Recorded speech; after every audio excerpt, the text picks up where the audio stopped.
This Honourable House is now in Standing Finance Committee.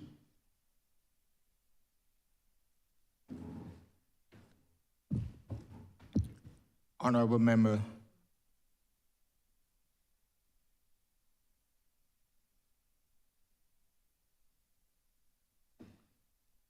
Kennedy Forum,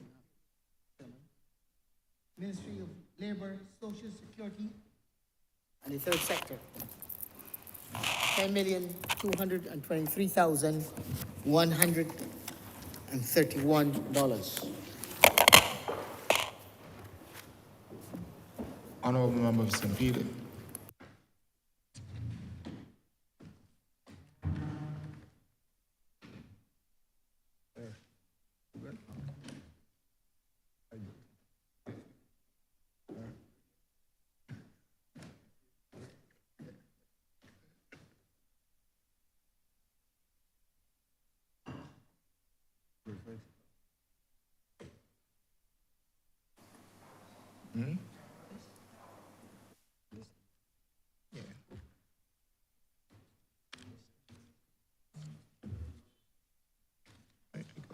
I took it. I got it.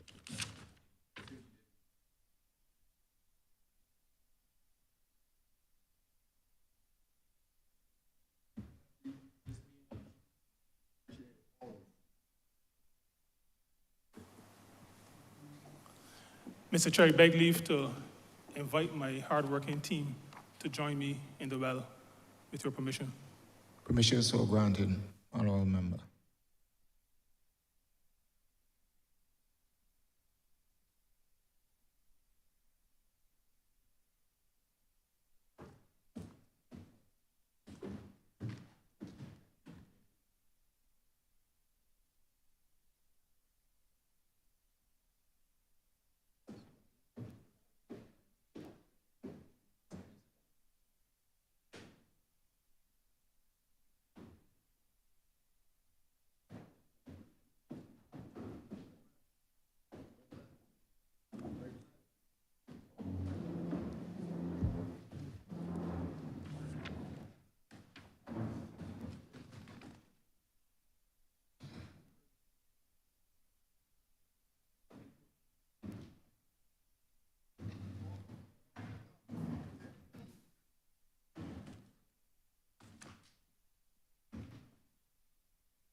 Good morning to all.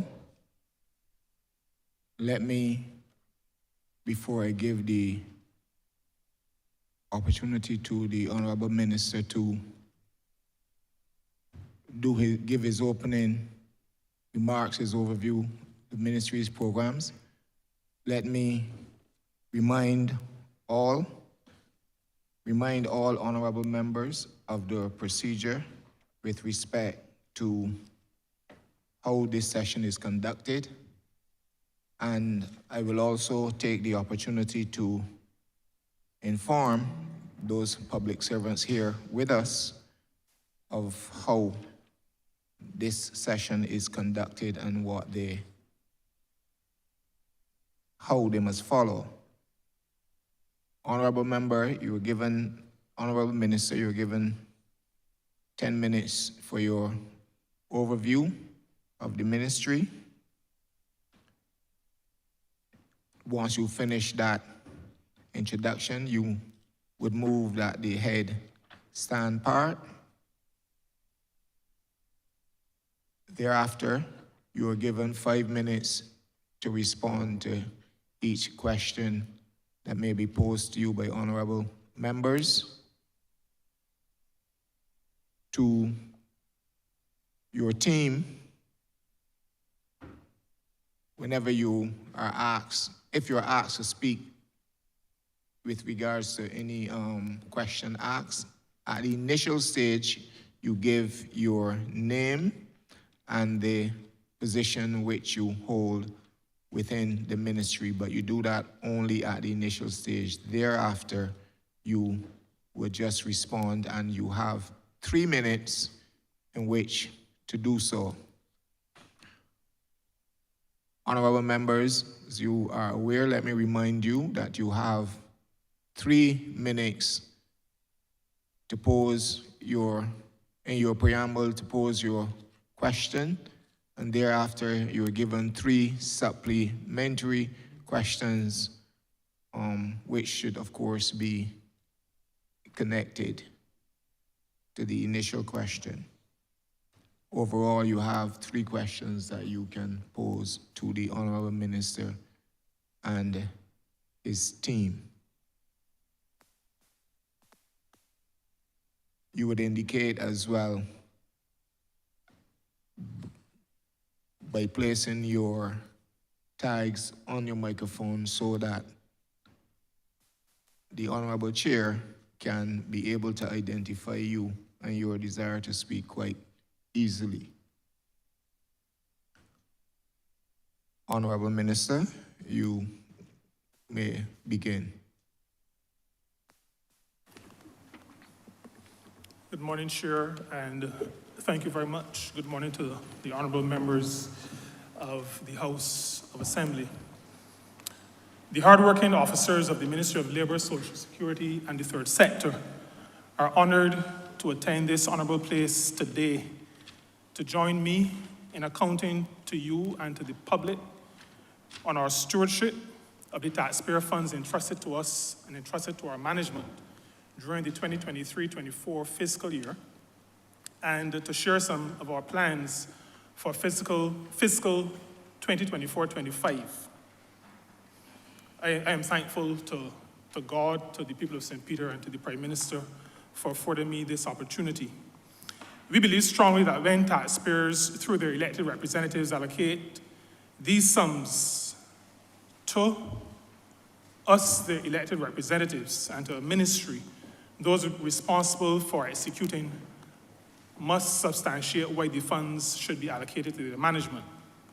I'm aware of the time and the limitations, and I'm aware that questions will allow us to flesh out details as honorable members see fit.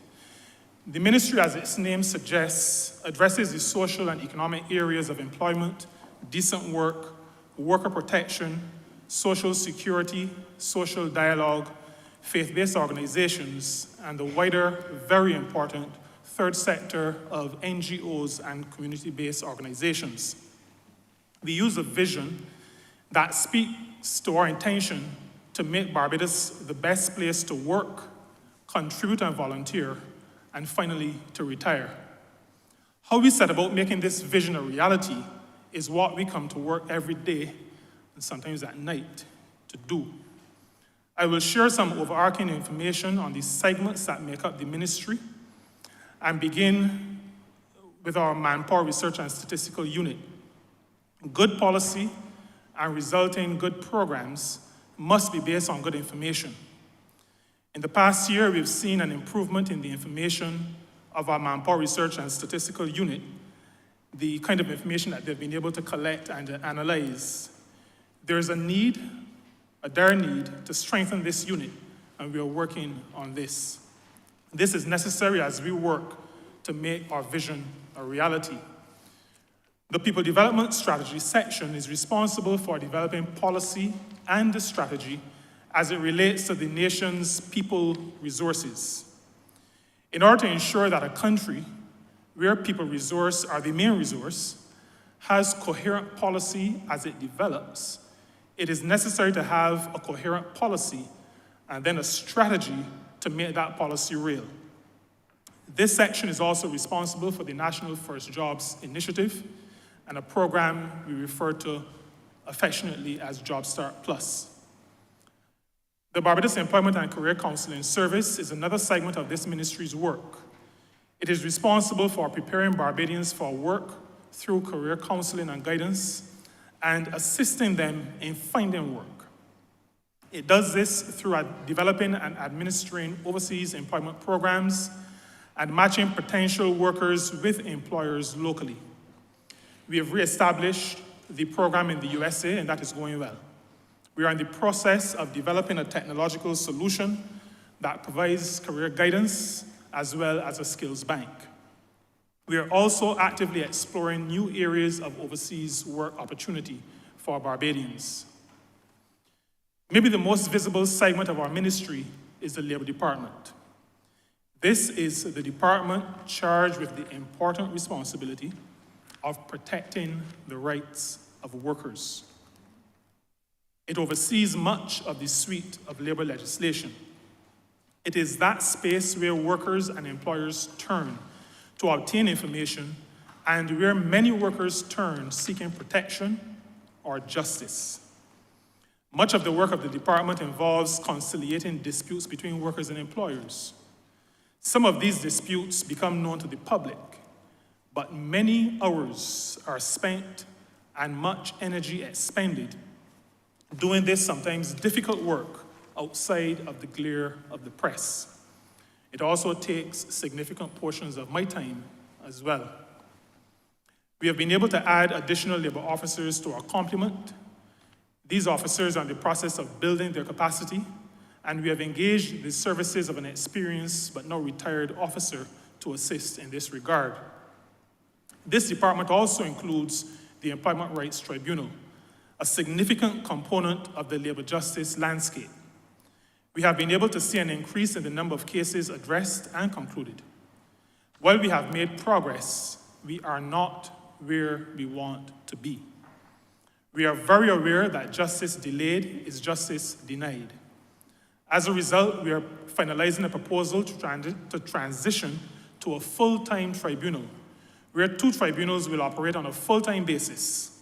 We are also about to have dedicated space for the work of the tribunals. We are also strengthening the legal capacity of the Labor Department. This will allow more work to be done in the areas of upgrading our labor legislation, ratifying international best practice instruments in the form of adopted instruments of the International Labour Organization, and reporting on those instruments. All of this is necessary as we work to make Barbados the best place to work, contribute and volunteer, and finally, to retire. Decent work also depends on social protection. This ministry is responsible for the social security component of social protection.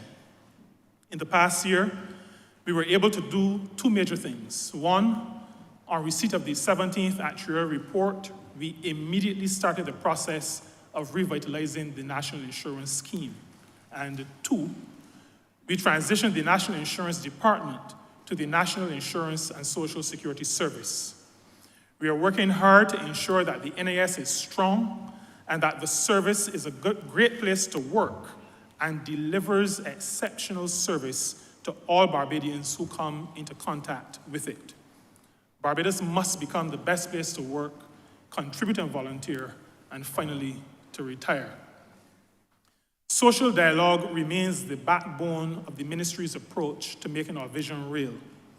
It is also the backbone of the underlying philosophy of government's approach.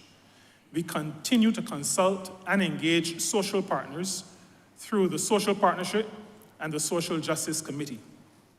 The Social Justice Committee has been able to make input into many areas of policy and legislation.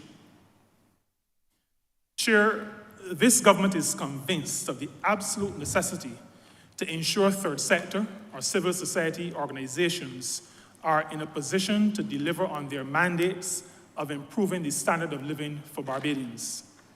These organizations are birthed and led by persons who have invested their very beings into particular causes. They're led by persons who are passionate about what they do and who often, and if they had some assistance, would be able to accomplish much, much more. The assistance we speak about is both financial and the building of capacity. We are of the view that faith-based organizations are able to collectively, at the national level, contribute to nation building in ways that accord to their mission and the aims of the country. We have had symposia to hear their leaders, and we have shared our perspectives. The communication process is developing very well. The section of the ministry has done very good work over the past year in organizing and delivering capacity building workshops. There has also been relationships forged with organizations like the Institute of Chartered Accountants of Barbados, which has agreed to assist small NGOs with audits and bookkeeping. We thank them for this meaningful partnership. The coming year will see work continuing on the development of a policy and drafting instructions for third sector organization legislation. After this, during the coming financial year, we will have a legislative framework to support the development of third sector organizations, allowing them to do even more than they're doing currently.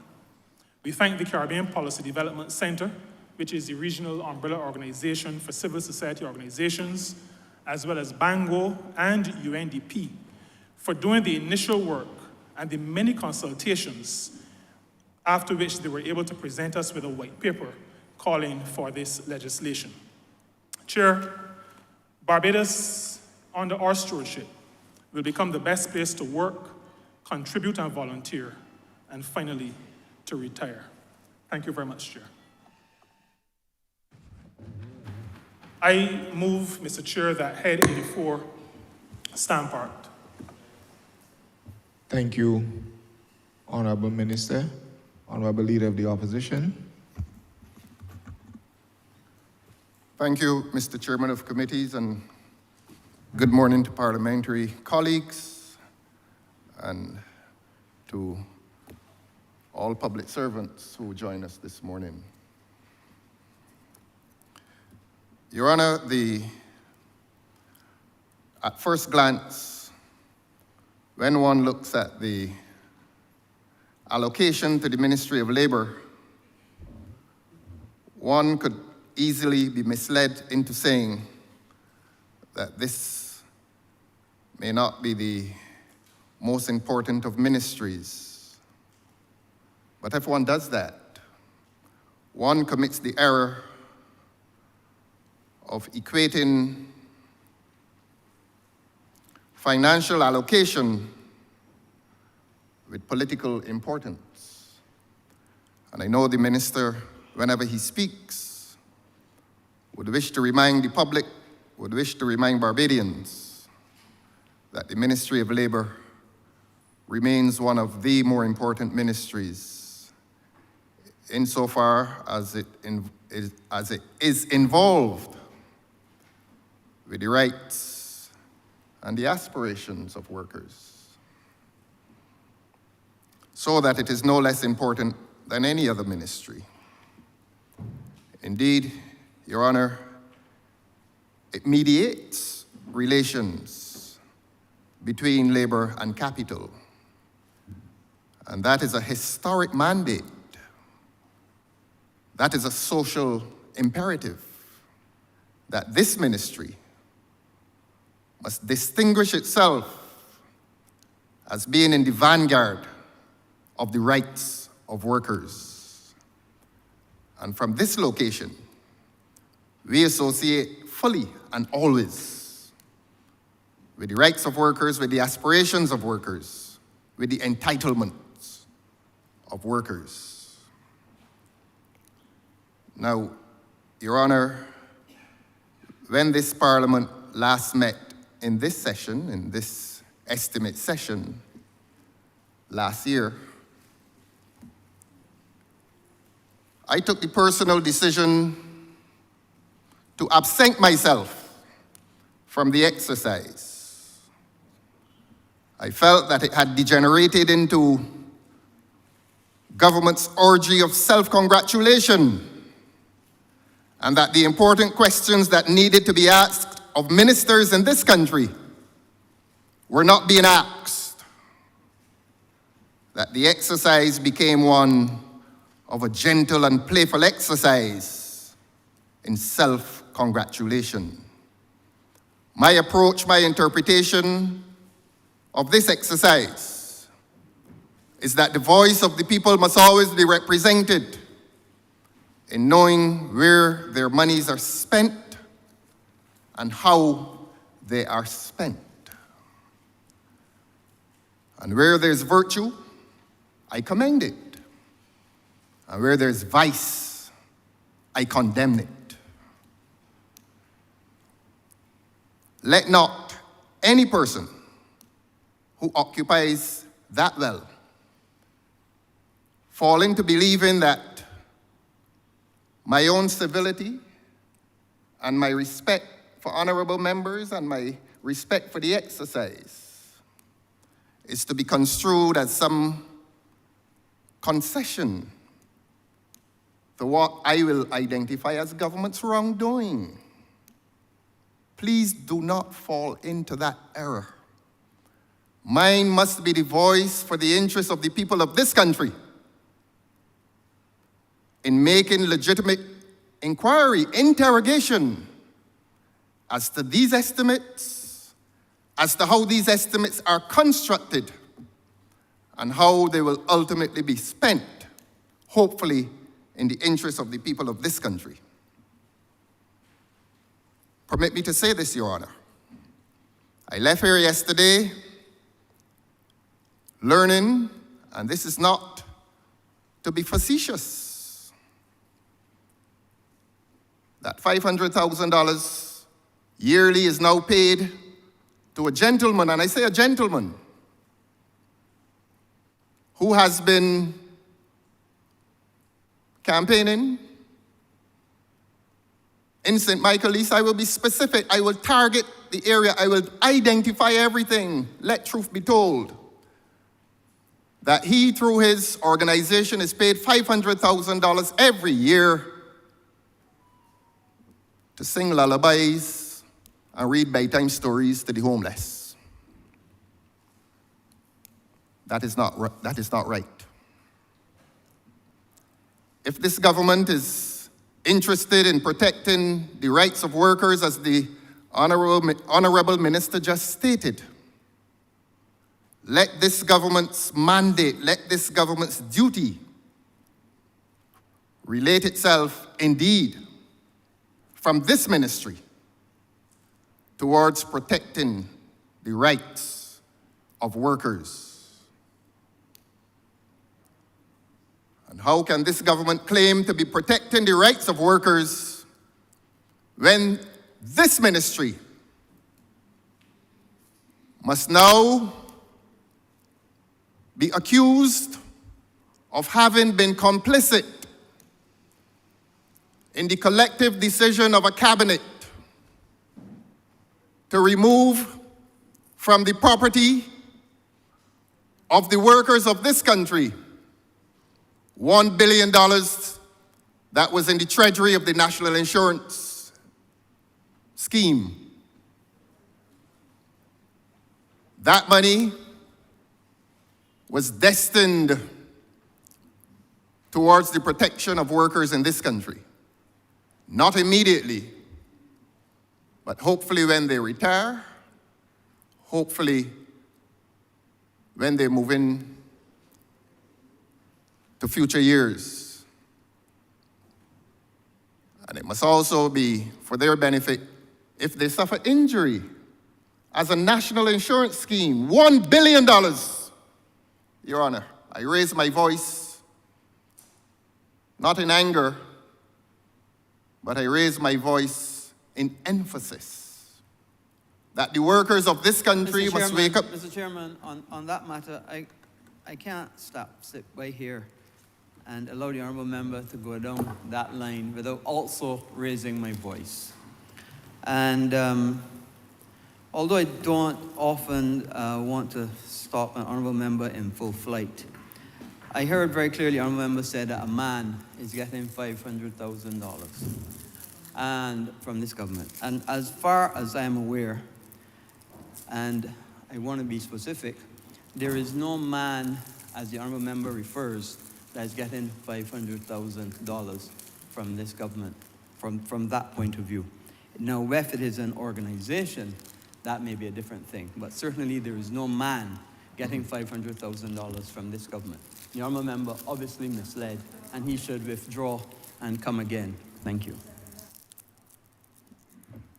May I proceed, sir? Honourable member, proceed. Yes, and I hope you will add to my time as taken by the honourable member for Christchurch West. There's another point of order, sir. I'm hearing several voices. If feathers are ruffled, let the birds fly. Mr. Chairman, if you will allow Yes. me, sir, the funds of which the Honourable Leader of the Opposition speaks goes towards the Alliance of Homelessness, where this government does not have any plan, and we are hearing what is happening. I would like, sir, to ask that the comments be struck from the records. It is very misleading to the public.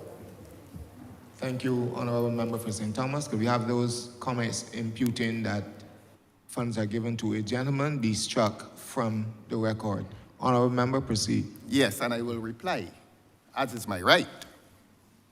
If the honourable member for Christchurch, and I will not be daunted. I have said I come here and I will conduct myself respectfully and with civility.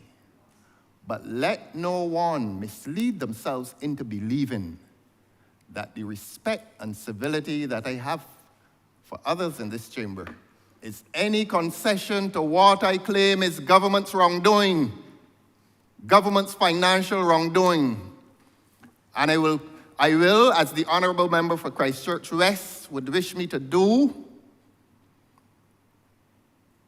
I will say that the organization is led by a gentleman. I didn't call his name in here yesterday. The minister who spoke yesterday called his name. And even now I will not call his name. But if the honourable member wishes me to correct it, I will say the organization is led by the gentleman who was campaigning in St. Michael East. Right or wrong, I think I'm right.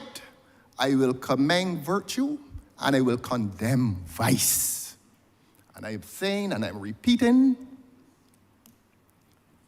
that it was said in here that $500,000 is paid to an organization headed by a man with the name that was mentioned yesterday.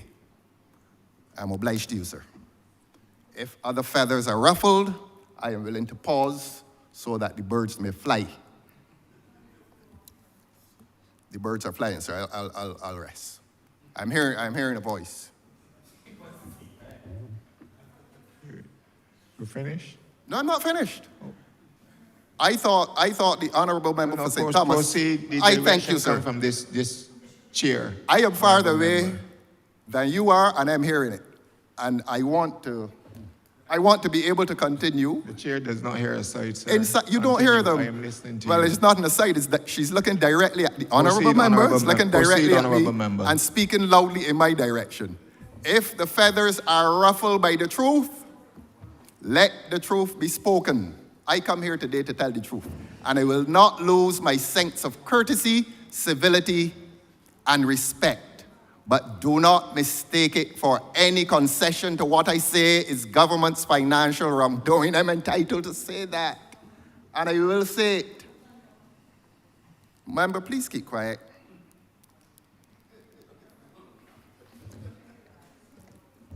Honourable member, proceed with your presentation and do not be caught up in responding across the floor. Yes, yes. Proceed with your contribution. Other than that, we will have to take the correct measures in reducing your time. Proceed with your... I I was contribution, hoping- Honourable Member. I was hoping you would reduce the present membership of this House and by asking the Honourable Member to absent herself to leave the chamber. I'm speaking to you, sir. But if you allow her to stay, Honourable Member, I am obliged to you, proceed. sir. I am obliged to you, sir. Please don't take away my time. Now, we had reached the point where we were challenging the minister to confirm that his ministry, well, not his ministry, I don't want to chide these goodly ladies and gentlemen who are with him, all honorable people. But Minister, you are representative of the government. And I accused you, as Minister of Labor, responsible for national insurance, as having sat with that collective called the cabinet, purportedly in the interest of workers, except that the government confiscated from the treasury of the workers of this country $1 billion. That this government paid 27 million US dollars. Not 500,000 now, 27 million US dollars. In some to two men, or don't want to offend the member for Christchurch West. So I wouldn't say two men, but paid $27 million to an organization, more than the larger country called Greece paid for a similar exercise. But somehow the cabinet, the government of this country found it possible in the defense of workers to take up 27 million US dollars and to award or reward, you choose the word, to recommend, to prescribe to the government something called a debt restructuring program. And the workers of this country are now short of $1 billion. $100 million times 10 for those who do not understand the full extent of the loss to the workers of this country. That the national insurance scheme, which falls under the Ministry of Labor, must now turn to this country, must now turn to the workers of this country and say that the impoverishment of that department is due not to your fault, Minister, because if you plead innocent, I will accept your innocence. But you sit as part as a collective, and you must bear a part of the responsibility in your noble quest to protect the workers of this country and to ask your colleagues and the chairman of your body, what was it that informed the wisdom to permanently remove from the treasury of the workers of this country the sum of $1 billion? Could it not have been in the form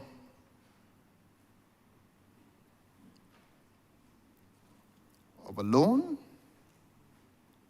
to the government? It wasn't a loan. The government took it. And in law, the crime of theft, and I'm not imputing any criminal act on the part of the government, but I'm just discussing a little law now. In order for the crime of theft to be fully consummated, it requires that the person who takes and deprives the victim intends to do so permanently.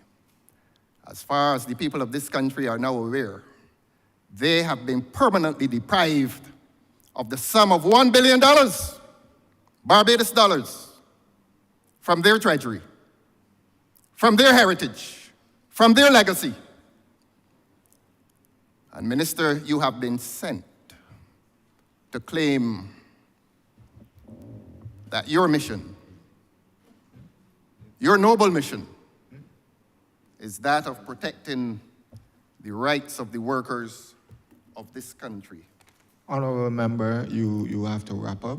Yes, I will wrap up. I'm obliged to you, sir. I take it you added the time that the member for St. Honourable Thomas took member, from me. you have to wrap up. Yes, okay. And you have 30 seconds to do so. 30? Yes. I'm being very generous. I will just, in that 30 seconds, indicate, Your Honor, please let me ask my questions first. Please let me exercise that privilege. Honourable member, you first have to give the minister an opportunity to respond. Yes, immediately after the minister. and I'm sure you will give me that you can- privilege, sir. You can ask your questions. I am obliged to you, sir. And so that I don't ambush the goodly minister, I will ask him when the time comes, prepare yourself, Honourable Member for St. Peter. I intend to ask the Honourable Member questions pertaining to the Labour Clauses legislation. And I will turn to you, sir, and express gratitude for the time that you have given me, and to indicate that my civility, courtesy, and respect for all of my parliamentary colleagues will continue today and whenever we come to this place to conduct this exercise. I am obliged to you, sir. Thank you, Honourable Leader of the Opposition. Honourable Member for Christchurch West. Before you proceed, Honourable Member. Mr. Chair, you had indicated. Minister, am I allowed Honourable to Minister, respond? yes. Yeah, okay. I will not need to convince you of any civility on my part. My approach will do that on my behalf. The instant matter, though, of the National Insurance Department and the debt restructuring exercise that we went through in 2018, the honourable member's words allows us to remind this honourable chamber and to remind the public that we came into office after 10 years of what could be loosely called management, but a period that really devastated the country. Part of that devastation includes something that economists refer to as adversarial financing. Now, the honourable member spoke to theft, and adversarial financing could be properly described using that same term, because if you took a blunt instrument or a sharp instrument or a firearm and you held up somebody and you took away their funds, I believe that could be considered theft as well.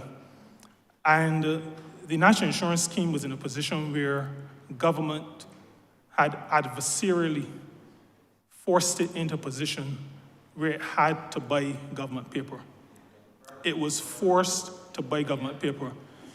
Government at the time refused to allow much investment in other local instruments. It also refused the National Insurance Board the ability to invest outside of Barbados. And so the only instruments that were invested outside of Barbados related to instruments that were already on the books. So there were instruments in St. Lucia and in one or two other Caribbean countries, and those were rolled over. But no new investment could take place outside of Barbados, and so to get some kind of return, government had forced the national insurance into buying lots of government paper. Now, it is easy to say that the workers of Barbados lost $1 billion.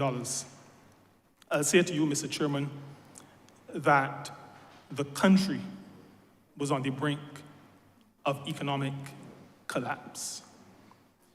This administration and the cabinet to which this person who is speaking was and is a part, even though national insurance at the time did not fall under my portfolio, understanding where the country was, government took an eminently rational decision to save the country, including its workers.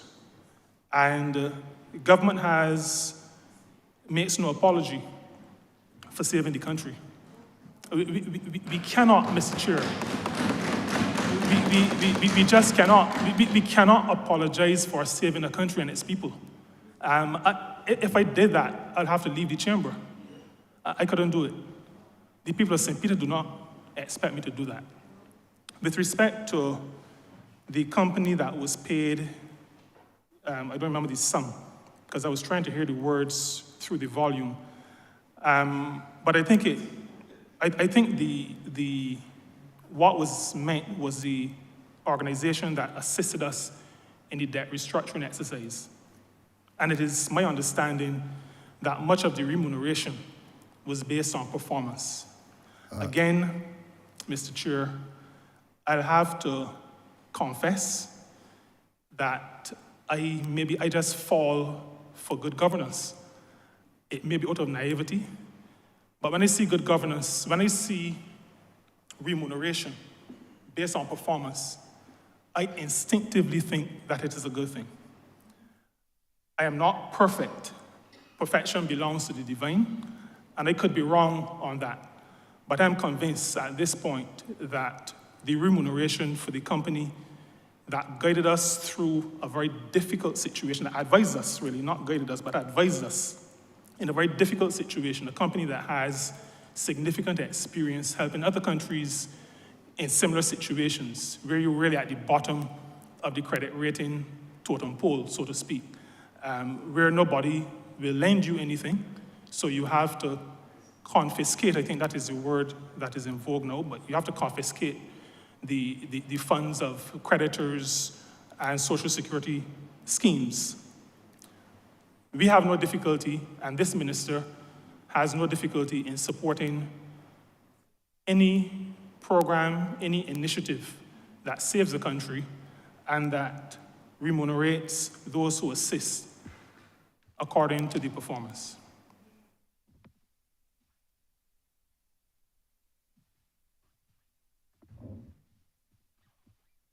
Honourable Minister, thank you. I will also give you at this time the opportunity to just introduce your team before we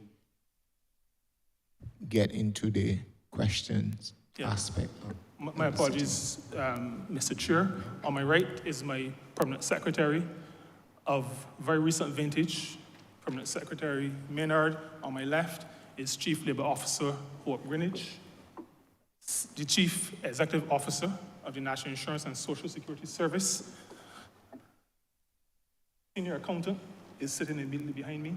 Deputy Permanent Secretary, the Program Manager in the People Development section, the Administrative Officer, who is also the person who runs our international desk. Then we have the Director of the Barbados Employment and Career Counseling Service. Behind her is the Deputy CEO of the National Insurance and Social Security Service. The Registrar of the Employment Rights Tribunal is sitting in the middle at the back. And our Senior Economist in the Manpower Research and Statistical Unit sits next to the Registrar. Thank you, sir. Thank you, Honourable Member for Christchurch. Wes? Thank you very much, Mr. Chairman. First, apart from the introductions of the Honourable Member and his team, I'd like to start where the Minister left off when he spoke about saving the country by the debt restructuring program. And I want to add, and the way that we save the country is by saving the Barbados dollar. And I think that is the most critical aspect that was absolutely essential for debt restructuring and maintaining stability in this country.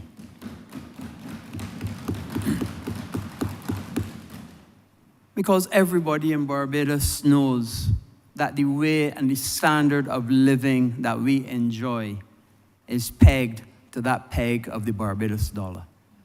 And knowing the certainty of the value that you get when you travel for your Barbados dollar to be able to buy foreign currency and to buy the goods and services that you would want. And that is the most critical thing. And you know, Mr. Speaker, the longer you spend in this honorable chamber, I started coming to this chamber in 2003. For the first time, I have heard equated that debt restructuring is theft. You know, Mr. Speaker, if you are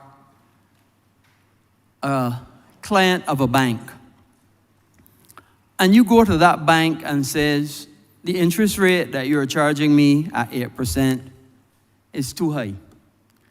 And I have a loan portfolio with you that is in excess of whatever number.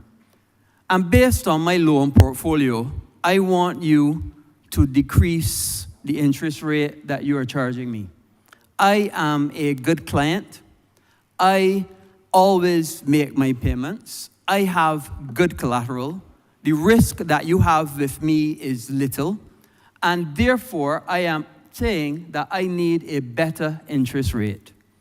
That is what the government did through debt restructuring. Better interest rates from our lenders, local and international. And if you have advisors to help you to go through that system, well, if I'm going to a bank and I'm going to ask for debt for a restructuring of my interest, I'm going to carry my accountant with me to be able to show how I am a good client. And that is what it is. Certainly, it could not be considered theft. And I am surprised that the honourable member to suggest such. I see points of order being raised today. I just wanted to know if my good friend and the honourable member for Christchurch West, is he asking a question or is he making a second speech? Honourable member, allow the honourable member to proceed. I see. This is his intervention. He has time to do so according to the rules of the House. I see. So this is a point of clarification and he's not making a second Honourable speech. member, proceed. I'm obliged to you, sir. Honourable member, in the same way that you make statements as you did yesterday with no question, I'm taking the lead from you totally. Anyway, so let me go back. Certainly. Honourable member, let me just clarify that you can do that in your lead up to your question. To your question. Yes. He's gone. Honourable leader of the opposition. Yes, he has 3 minutes and he's made a speech of 5 already. That is guided by this honourable chamber leader. We all defer to you, sir. Of course. That is guided by the honourable Yes, chair. the honourable member and I respect and will defer to you at all times. Thank you. Thank you, sir. Honourable member, proceed. Thank you. So clearly, as I said, it was not theft. Let it not go out to the people of Barbados that there was any theft. The Barbados government made a conscious decision to protect the Barbados dollar, and we were totally successful in doing so.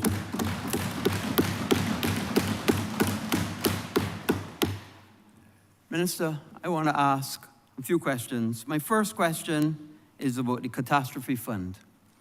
Now, as you know, we came to this honourable chamber and changed the rules in the catastrophe fund to make it available to be able to make payments to groups, National Housing Corporation, RDC, UDC.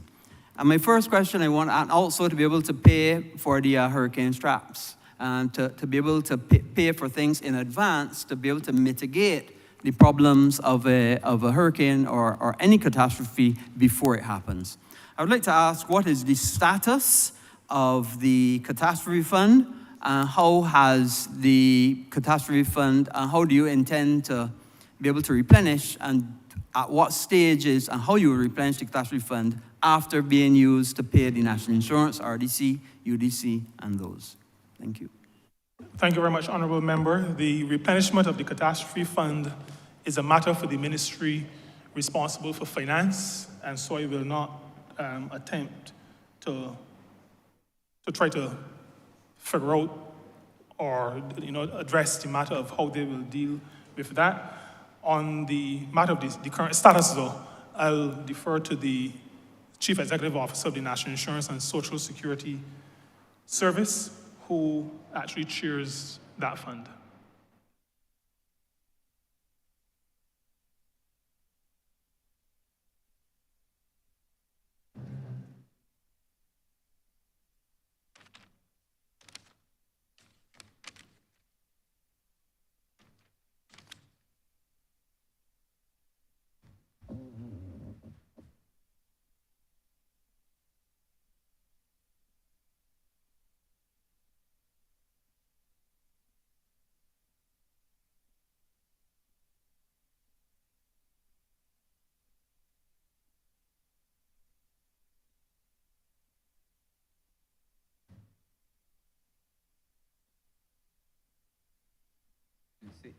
You can say.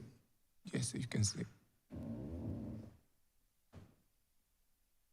Kim Tudor, CEO of the National Insurance and Social Security Service.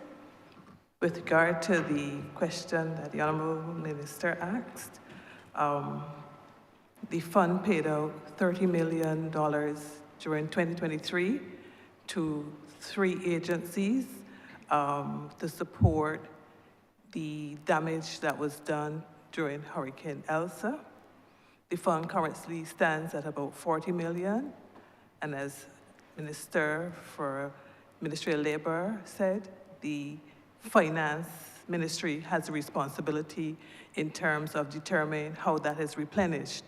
However, the ongoing replenishment comes from a levy coming through the national insurance contributions. However, when the fund was set up, the government itself for 5 years contributed lump sums to the fund.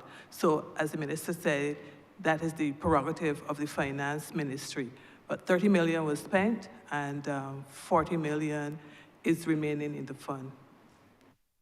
And if I may just conclude that statement, Honourable Member, by indicating that the catastrophe fund has allowed us to use the people's money to do the people's business.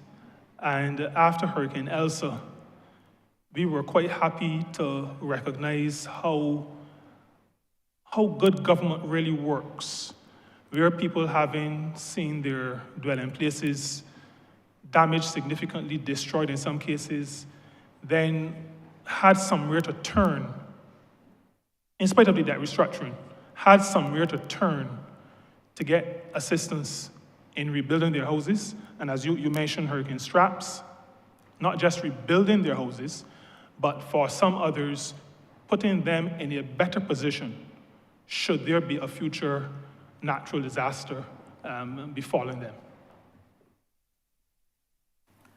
Thank you very much, Minister, and thank you, Director. I'm going to stay with the national insurance and ask self-employed people. Often, they're required to make their national insurance payments, but they often complain about having to do the forms and the difficulty of the forms.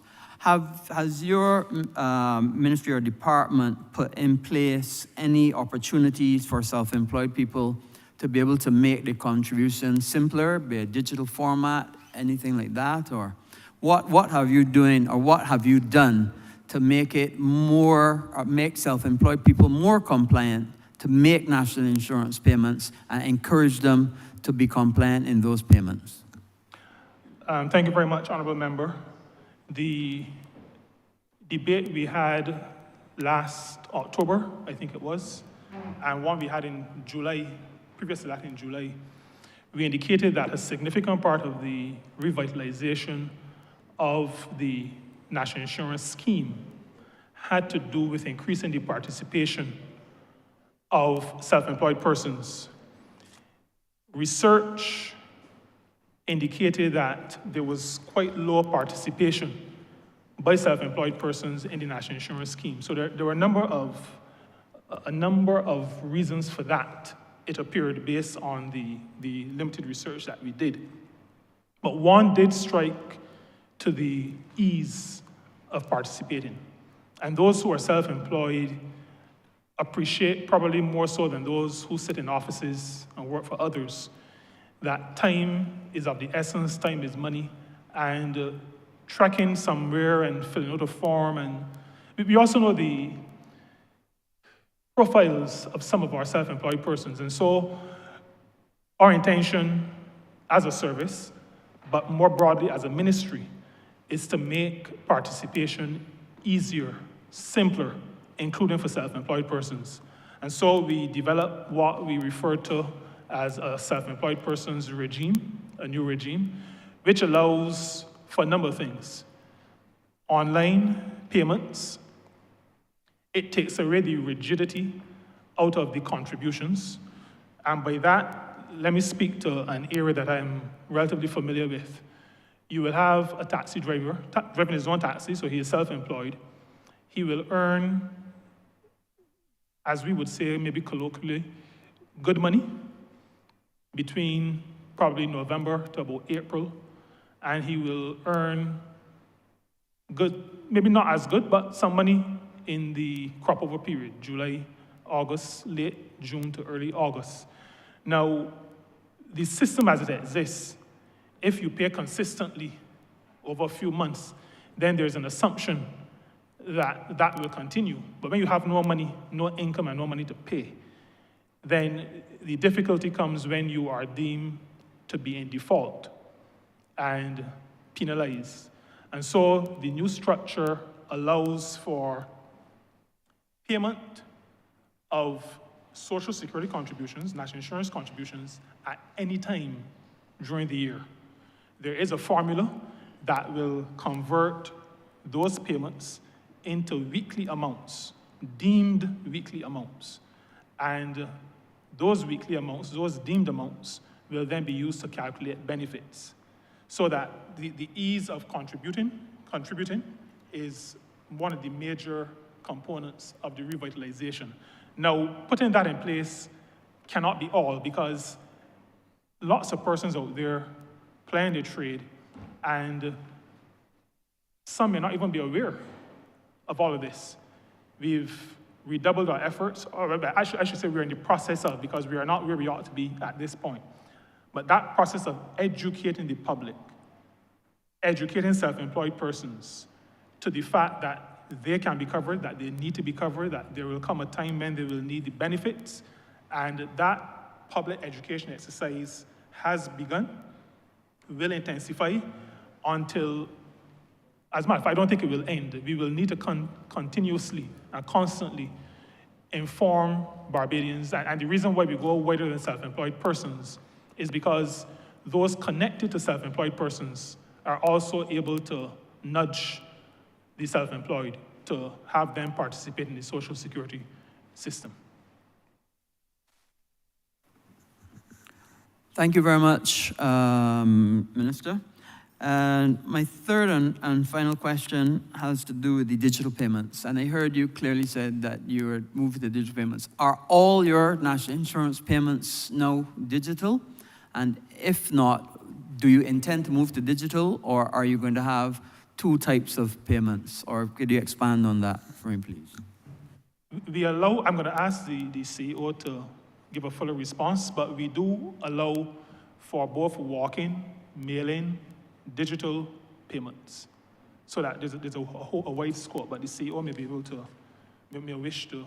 Maybe I wasn't clear. Digital payments into the system, but also if you're paying back out from the system, those, both of them. Okay, I'll ask benefits. the CEO. Benefits.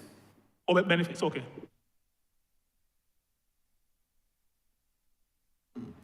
Minister,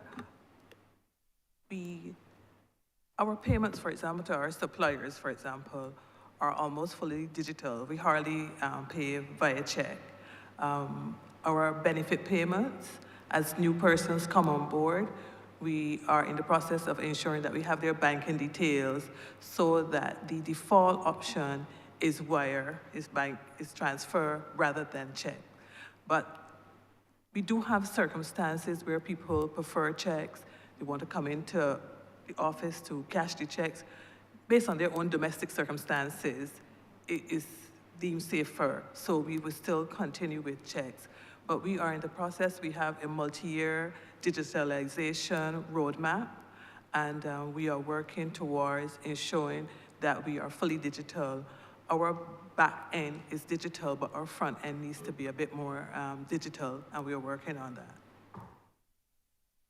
Allow me also to just add a little bit more to that. We are actually in the middle of a program with the IDB on both assessing where we are at and giving us some best practice information that will allow us to work on what the direction is that we should go in the future. And we have participated fully, like the CEO indicated. We do have some preliminary information, but we are engaging with them so that, and this is what we do as a government, if there's a BMW available, we do not buy a Cortina. I mean, we hear that in Cabinet very often. And it is our intention that at the end of this exercise, we will be in a position to make a determination as to the best form of digitalization for the National Insurance Scheme, for the entire National Insurance and Social Security Service. Thank you, Minister. But I just want to be clear, so you're saying that some of your benefits are paid, a percentage are paid digitally, and others are not? That was not clear. Some are paid directly by bank transfer, but as the CEO indicated, there are some persons who prefer to have checks. She mentioned persons with certain domestic situations. I'm sure that we can probably imagine. It is not as easy now to open a bank account as it used to be. And if you have a joint account and the other party to the account is not someone who you have a relationship with anymore or not someone you can trust, you do not want the funds to go there. There are also situations of persons, particularly elderly persons, who are accustomed to checks, who want their checks, and even though as a government and as a service, we want to nudge people into having direct transfers because it is a cleaner from an administrative perspective. We respect the rights of everybody. And so when particularly an elderly person says, I want my pension by check, we respect that. Thank you, Minister. Mr. Chairman, I yield back to you. Thank you, Honourable Leader of the Opposition. Thank you, Your Honor.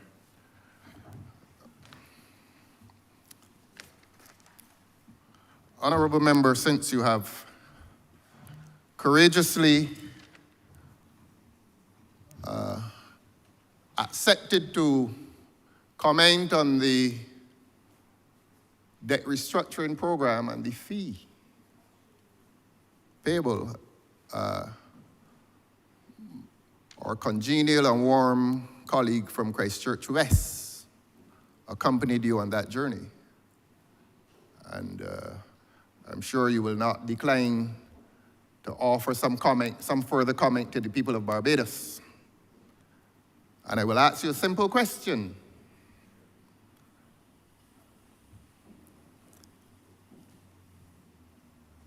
Are you not aware that the company that did the restructuring for government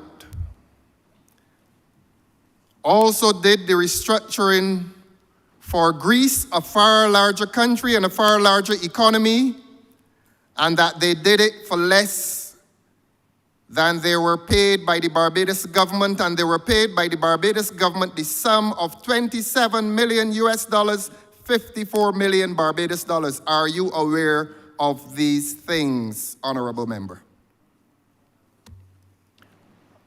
Thank you, Honourable Member. All of Cabinet is aware of the costs of managing the country.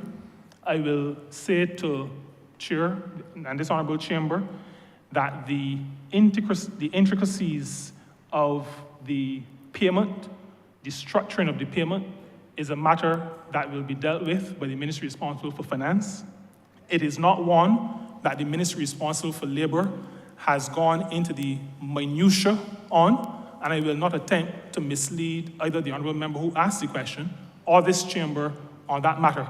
There will be no fluff from this minister. We were aware of the structuring of the payment, the details, maybe some of the comparisons. I did not, on my own accord, get into all of the minutiae, but we were aware that the payments will be made based on performance. And we were given broad outlines and details on those performance matrices or measures. I did not ask, Honourable Member, for the fluff. I want the kernel, Kernel, and the kernel is this, a simple question. The cabinet in which you sat, did that cabinet not agree to pay the sum of $27 million to White Oak? Yes or no? The problem seems to be that the volume, maybe I need to raise my voice. You may do, yes. To indicate that the cabinet, any payments to anybody in those circumstances are, Mr. Chairman, approved by the cabinet. The cabinet does it based on knowledge presented to the cabinet. Honourable Leader of the Opposition. I don't need protection. The minister has clearly stated this is not a matter for the Ministry of Labour. I'm willing to repeat it. It is a matter for the Ministry of Finance. The Ministry of Finance is not in the well. Okay. So structure your question Yes. to the Honourable Minister responsible for Labour and Social Security in the well. I am obliged to you, sir, Thank and you. I will follow up. This is my follow-up to that question. Where you're not finding any answers, I will follow up in this way. Now, this honourable member is very well read. Don't let him mislead you, and he's not intended to mislead you. He is one of the brighter people in the cabinet, as a matter of fact, which is not difficult to achieve. But, Honourable Member, you cannot impute improper motives of the member. no, I'm saying he is Based on very... the standing orders. Oh, I see. Proceed. I am saying with he's very your bright. Question. I insist that he's very bright. I know him. Honourable member,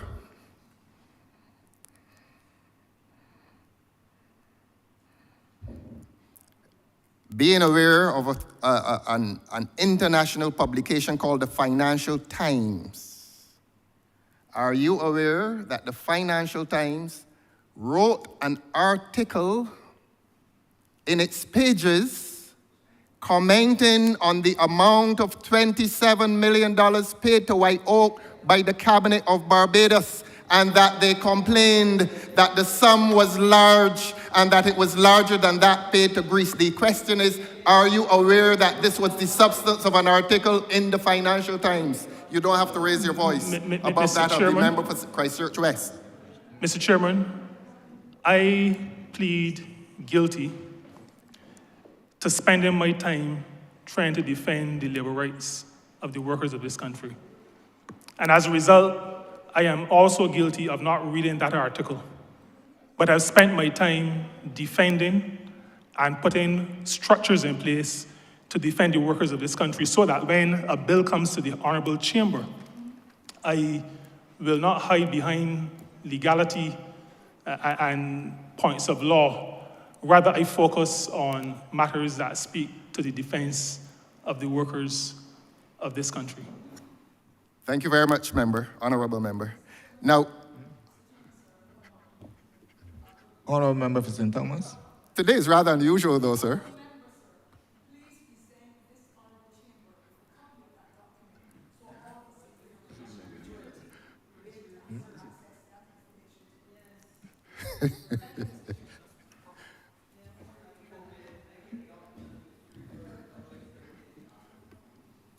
May I proceed, sir? Proceed, Honourable I Member. am obliged to you, sir. Now, honorable member, you have satisfied a few persons that your preoccupation is with the rights of workers, and that is noble. That you are not prepared to go where you do not intend to go. And I accept that. I understand your dilemma. I understand it, and you have my sympathy. And I say that in utmost sincerity. And since you are preoccupied with the rights of workers, let us go to the rights of workers. And you received thunderous applause from your colleagues. I'm hearing the member for Christchurch East who said yesterday that he's a man of good manners. Please, please, please. Yeah, but I can hear you. Mr. Chairman of Committees, please protect this chamber from the noises. We have a group of public servants here. We don't want to convey to them that this is a place of disorder. He's speaking out of turn now. May I be heard in silence, sir? The standing orders do say it. Honourable member, proceed. Thank you, sir. Thank you, sir. To thunderous applause, you uttered the phrase, very pretty language, "We cannot apologize for saving the country." And that was your response to my charge that this government raided the National Insurance Fund to the extent of $1 billion, and you got thunderous applause when you said, "We cannot apologize for saving the country." I want you to consider that in saving the country, you may have sacrificed the workers. That money was contributed by the workers of this country. That money was contributed by the employers of this country. Capital and labor joined together in harmony to accumulate those monies. Except that when you want to save the country, to whom do you turn? The workers. That leads into my next question. You brought some legislation in here a few weeks ago, and I think the labor clauses, let's call it the labor clauses. That's how we loosely refer to it. And please don't take this as a personal attack. Let us agree to continue our very civil and cordial relationship, even in this place. And you brought that legislation in here, and that legislation says, it stipulates that you as minister will sit in adjudication of of a dispute, a particular dispute between an employee and an employer. I ask the simple question. Is it proposed by that legislation, simple question, that you shall be the adjudicator of a dispute? My confusion here only comes because I heard a very definitive statement, then I heard a question which asked me to speak to the definitive statement. Mm-hmm. The legislation that we debated and passed in this honorable chamber, Mr. Chair, does not give to the minister responsible for labor any rights to adjudicate on anything. I'm not an attorney, but I'm told that the law means what the law says unless there is something in the law that says it means something else. My reading of the legislation, and we've gone through it as a ministry, the Labor Department, Chief Parliamentary Counsel, I see nothing in that legislation. When I turn it upside down, I still didn't see anything that spoke to the minister responsible for labor having an adjudicatory role in the legislation. If the honorable member has seen one, if you can point it out to me, then I can respond more fully. But there is no role for the minister responsible for labor to adjudicate in the Labor Clauses Concessions Act. I thank you very much. Now, you have indicated to this chamber that you are not aware that that legislation places you in the role of adjudicator. And you've accused me of making definitive statements. I have another definitive statement to make by way of follow-up. You are aware that in the said legislation, there is a right of appeal after a decision is made by whoever is the adjudicator. And that appeal goes to a revenue commission or revenue appeal board, something of the sort. I don't have it before me, but you and I have good memories. So that you've declined to say that, or to admit that you're the adjudicator, I am sure you will not decline to say that you are aware that the legislation provides for appellate recourse to a revenue tribunal. My question to you is this: in the event that you're prepared to agree with me as to what the legislation clearly says, that an appeal goes to the revenue tribunal, are you prepared to tell this chamber and this country from whom that appeal goes, an adjudicator? And are you prepared to tell this parliament and this country who, under the legislation, is the adjudicator? Thank you. Sorry. I'm trying to restrain myself. The photographer left. You can wait till he come back to smile.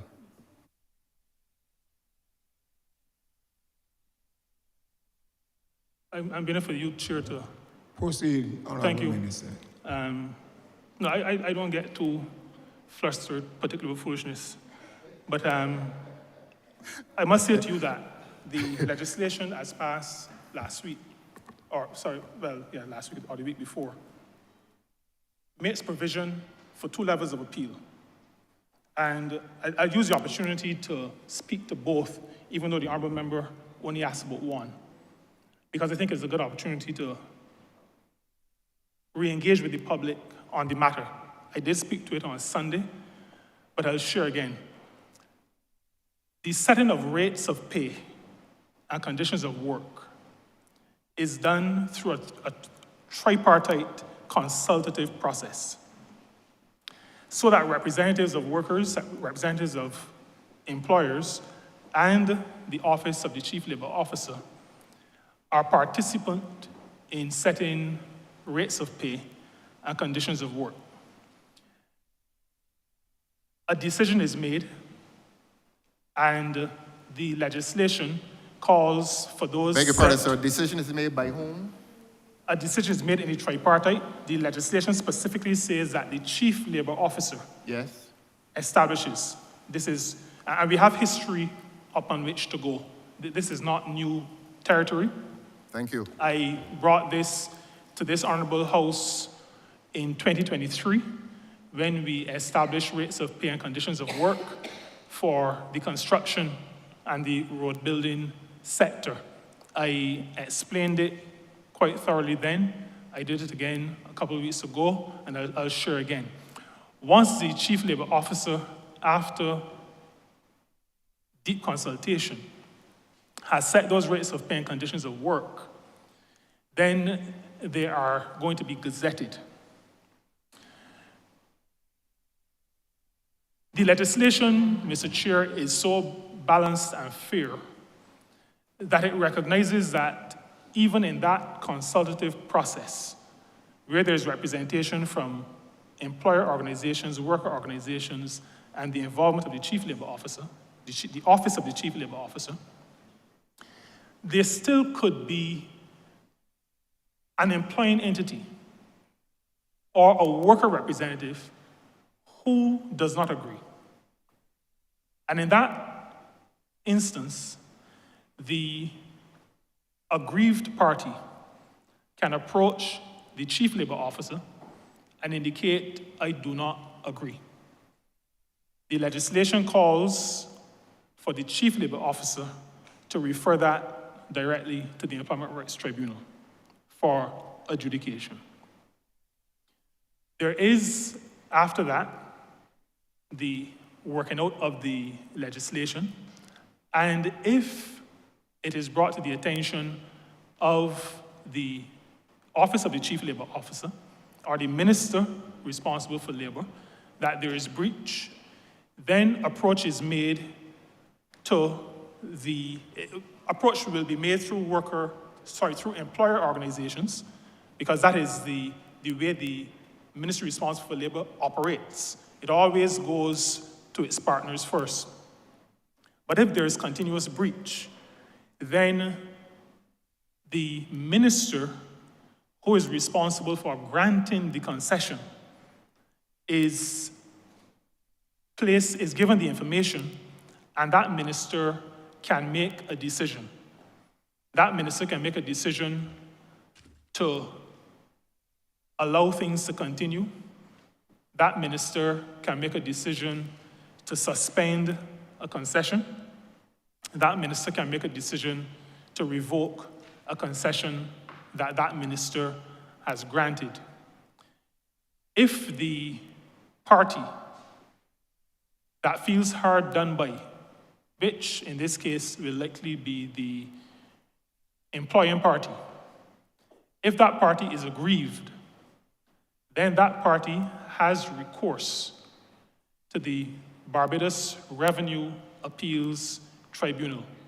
And that party makes its case to the tribunal, and the tribunal thereafter adjudicates on that case.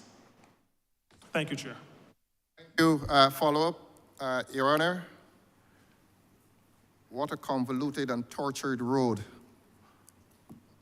of litigation. Chief Labor Officer, I may have missed some of what you said, Honourable Member. Chief Labor Officer, Employment Rights Tribunal, may have missed something there. And if there's continuous breach, back to the minister who can revoke the concession. Minister, you're a good accountant. I do a little law. There is no procedure in the law of Barbados for any recourse from the Employment Rights Tribunal back to a process, back to a situation of continuous breach, and then to a minister who, according to you, can revoke a concession from the Employment Rights Tribunal. The appeal is done to the High Court of Barbados on a point of law, just like the Severance Pays Tribunal, as far as I know. I'm not omniscient, but you're a good accountant. And I just want to say that to you by way of follow-up and by way of advice. And as I asked you 2 weeks ago, please visit your Attorney General. And when you visit him, please tell him to visit this place and come into this well. And he will be asked the same question as to the convolution that now affronts or confronts the legal system of this country. Next question.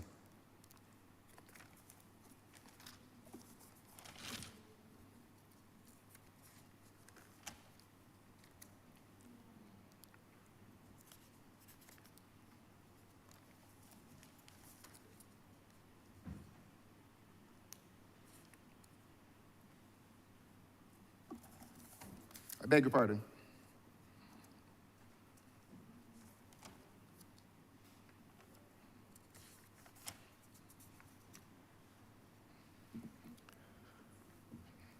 Minister, you did within that what I describe as a convolution of recourse mention as an appellate body the Barbados Revenue Appeals Tribunal.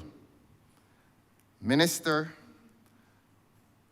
you may accuse me of taking up your time with questions to which I know the answer.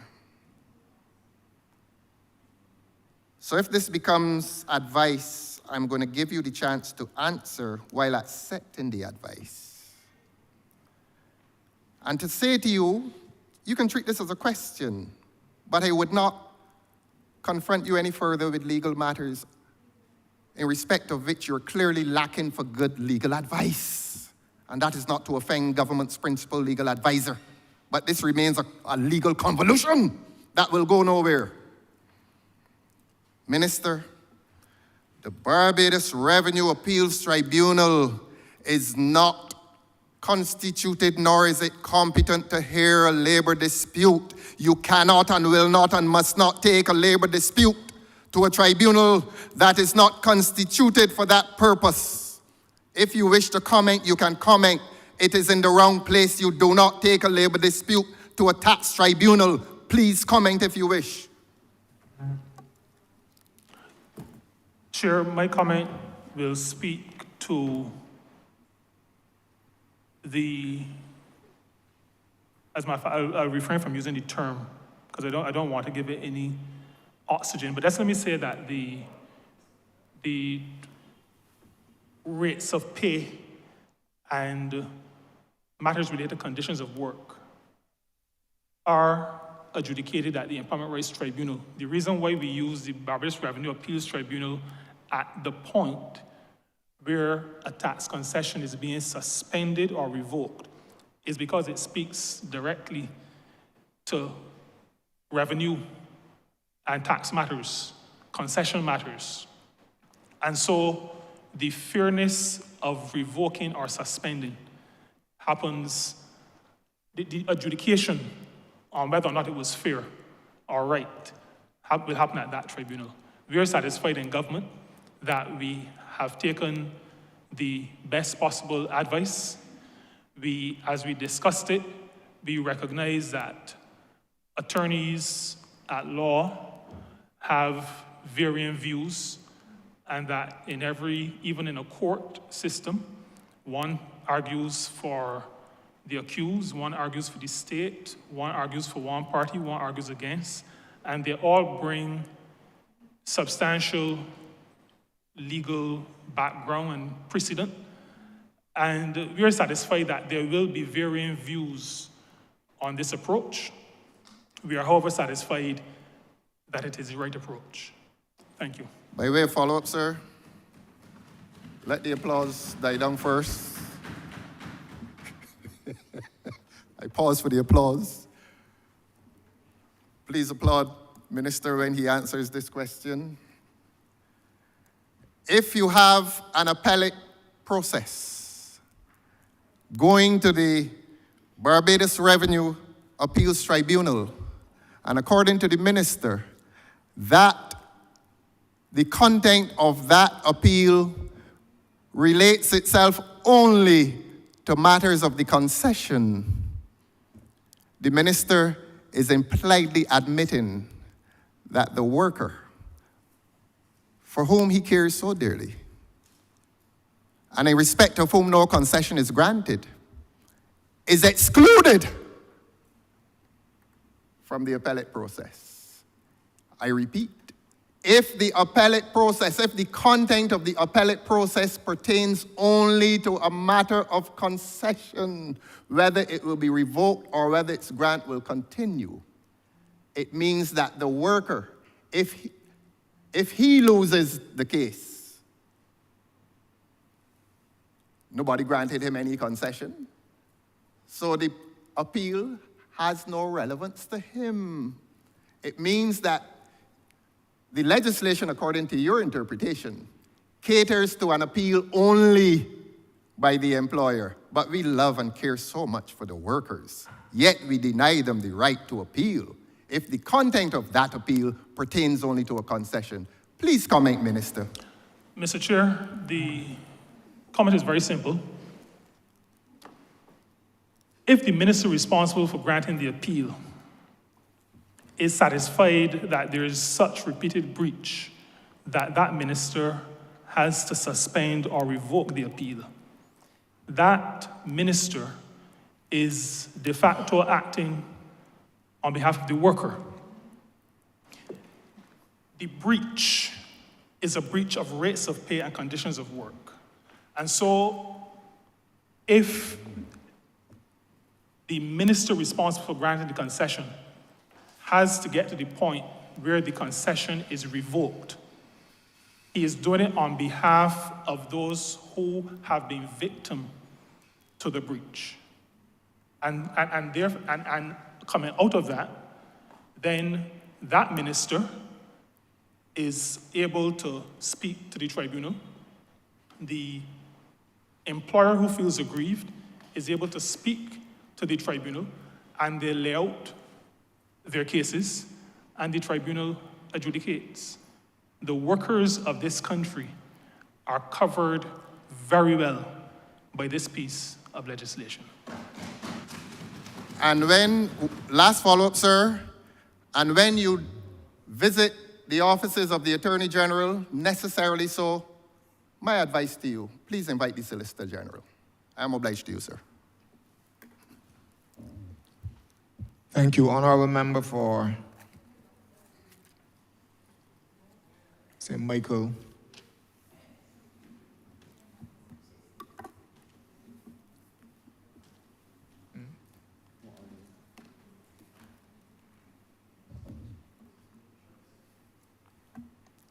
Honourable Member for Christchurch East Central. Thank you very much, Mr. Chairman. I want to make it clear to the Honourable Chamber that I do not come here under any pretense whatsoever. My morning words are my evening words, sir. It is very clear to me that what we have been treated to this morning, sir, is a continued demonstration that the Democratic Labour Party, sir, the voice of the Democratic Labour Party, in relation to matters, sir, of public finance, is still wanting. And no matter how... It's still what? Wanting. Wanting. Thank you. Lost. Lost and efficient. At sea. Let the Honourable Member proceed, please. So when people speak of civility, sir, civility, it is interesting. Very, very interesting. But Your Honor, I will remain focused, sir. The person presently speaking interrupted me at length yesterday. Honourable Member, I shall Honourable continue. Leader of the Opposition. I will You have continue, your sir. time to Thank you, speak. sir. Thank you. This is the Honourable Member for Christchurch East Central opportunity I'm obliged to you, speak. sir. And to reiterate, sir, that this government has been the most transparent government, sir, Your Honor, on a point of in order. relation Your Honor, on to a point of the order, management of the public Your Honor, on a finances. point of order. On a point of order, sir. Honourable Member for Christchurch. I just have a question. Is this a speech from the Honourable Member, or is he asking a question? That's all, sir. Honourable Leader of the I'm Opposition, the Honourable Member has, based on the rules of the House, the opportunity, 3 minutes, to give his introductory remarks. see. And then proceed, just like you had. Yes, clarification. Honourable Thank you, Member sir. for Christchurch Yes, sir. East I'm not Central, derailing proceed. him. Because this morning, sir, if anyone is watching the masquerade, would be tempted to believe that the Honourable Member was not a member of this chamber from June 5th, as Parliament was sworn in. Sorry, not June 5th, sir. Yeah, Parliament was sworn in on June 5th of 2018. And voted, sir, in support of the debt holder bill that we passed in 2018. And for the avoidance of doubt, he can check the House minutes to recognize that he was present. He did not voice any objection, sir, to the government's action to be able to save this country, sir, from certain calamity. He made a reference, sir, to White Oak, and I'm coming to my question to the Honourable Member for St. Peter. But I just want to make it clear, sir, that in the Appropriations Bill of 2019,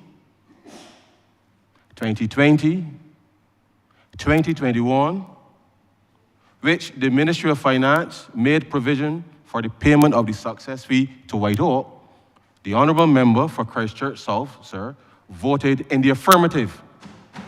And therefore, you cannot come in here this morning, sir,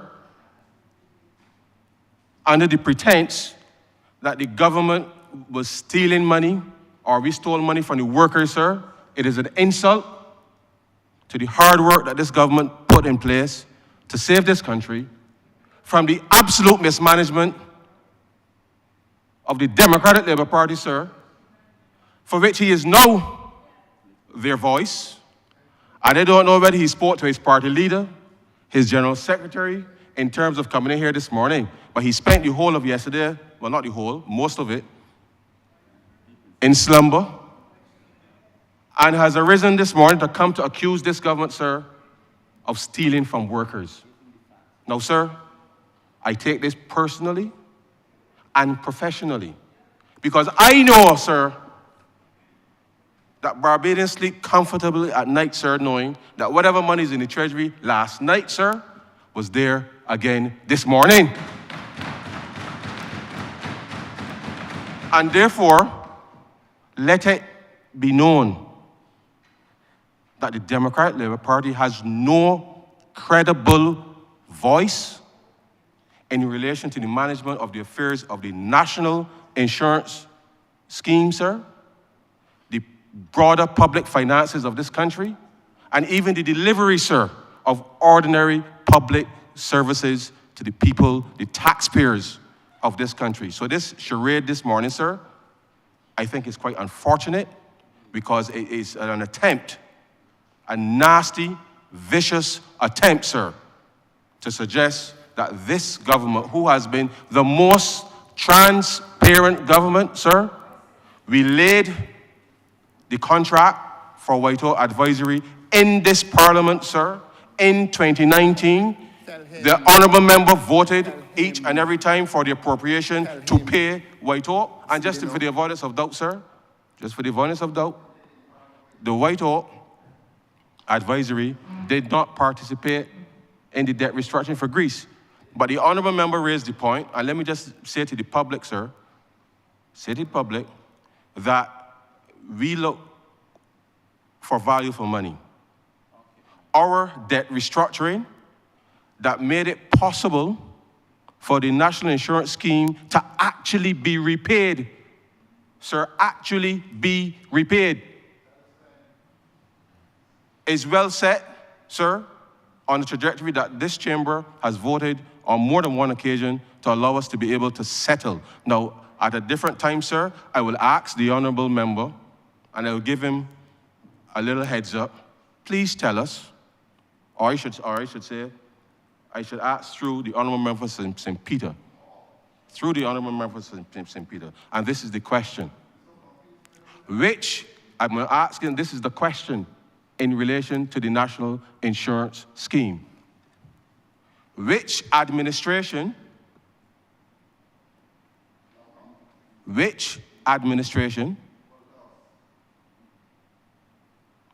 paid the national insurance contribution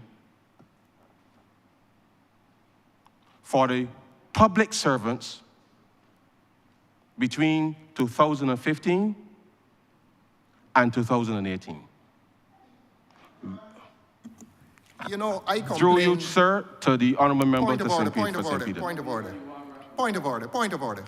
Through you, sir, to the Honourable Member for St. Peter. Honourable Member, what is your point of order? Point of order. This exercise... Just let me make the point of order, please. Just let me make the point of order, if you don't mind. Honourable Member, you know, you can't be Honourable Member for Christchurch South. Proceed with your question, else I shall revert to the Honourable Minister in the well. Proceed Your with Honor, your question.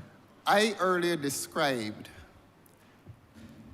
or I earlier stated, that this exercise over the last few years degenerated into a political orgy of self-congratulation. The point, it is coming, but let me ask But let me make it now. Honourable Art, let me make it now. member, please address the Let me chair. make it. You jump him out in the chair like a foul cop. And your head is on.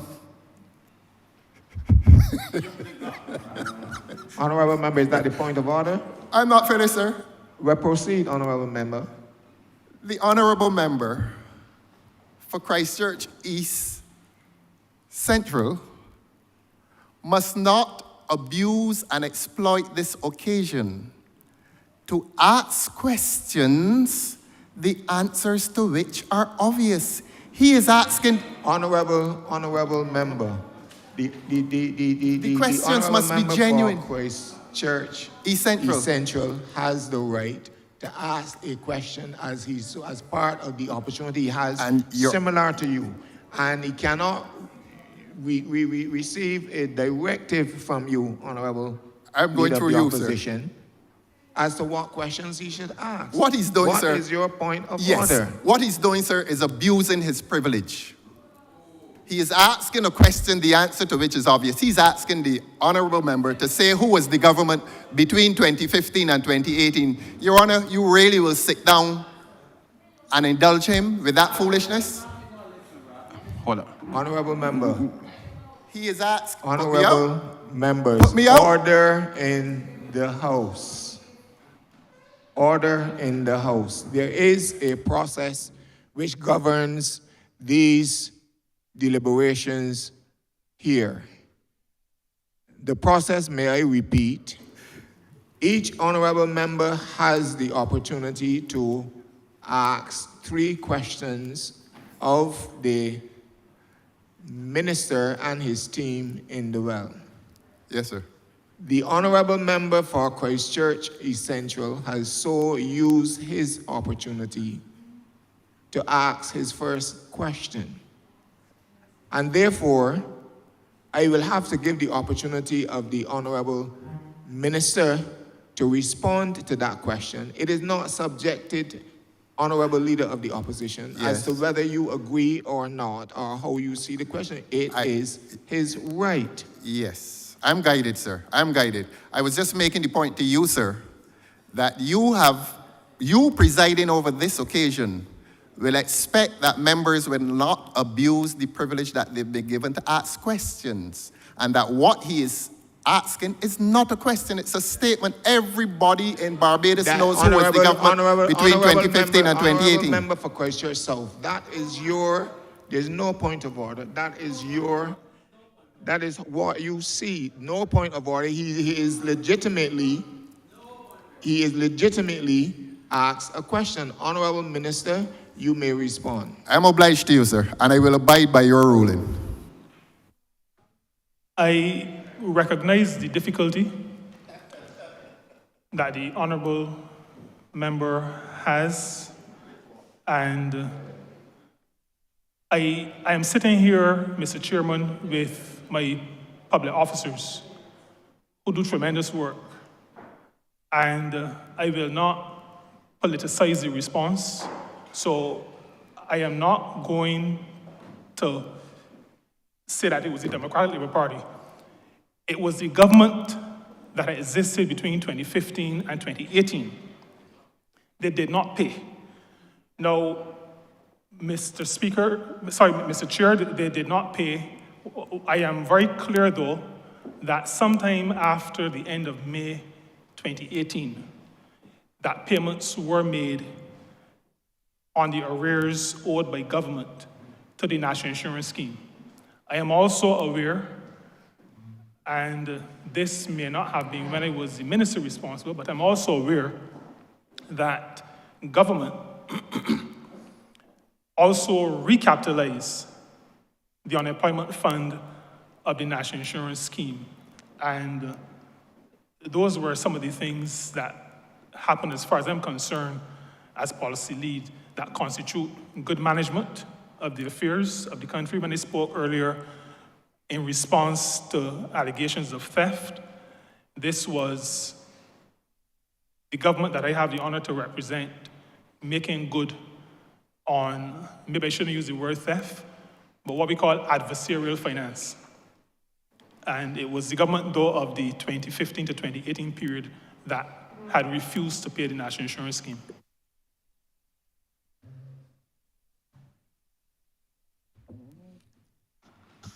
Thank you very much, Honourable Member, for the clarification, because the public needs to be well aware as to the voices that they're hearing in this place.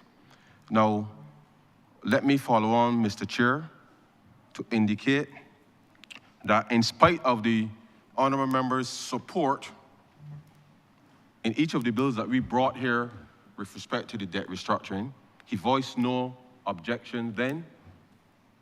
Certainly there's an objection today. Clearly, he's changed his mind. Well, you were present. You were present. And therefore, we can only conclude, sir, that support was there by supporting the appropriation bill, sir, which is the important part. The actual part. Point of order, sir. The actual part, sir. On a point of order, sir. As members of Parliament. The honourable member is making assertions. Is he willing to produce a record? No point of order. No point of order. We have come to this I Parliament, abide by sir. your ruling again, sir. Thank you. We've come to this place, and the record of Parliament is clear.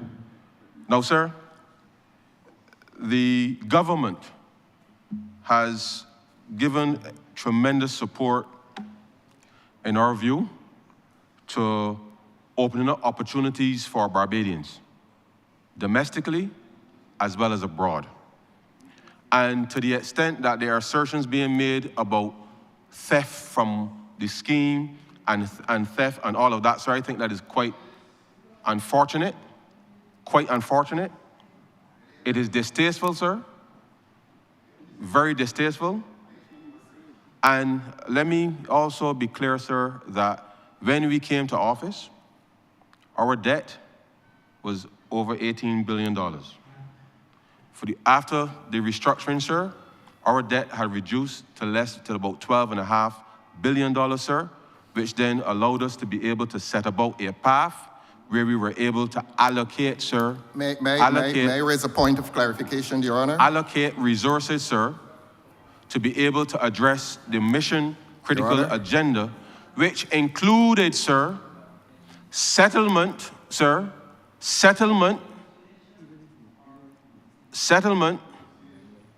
of $250 million, sir. Let me repeat it, sir. $250 million that was owed by the Democratic Labour Party's administration, sir, during 2015 to 2018. And we did that settlement, sir, whilst staying current to the very NIS, sir, that the honourable member is accusing this government of thieving from. And I use those terms deliberately, sir, because the honourable member needs to understand who he's dealing with. Because this government has been transparent. We've come to this chamber and we have, sir, made all the information available about what we have done in the name of the people.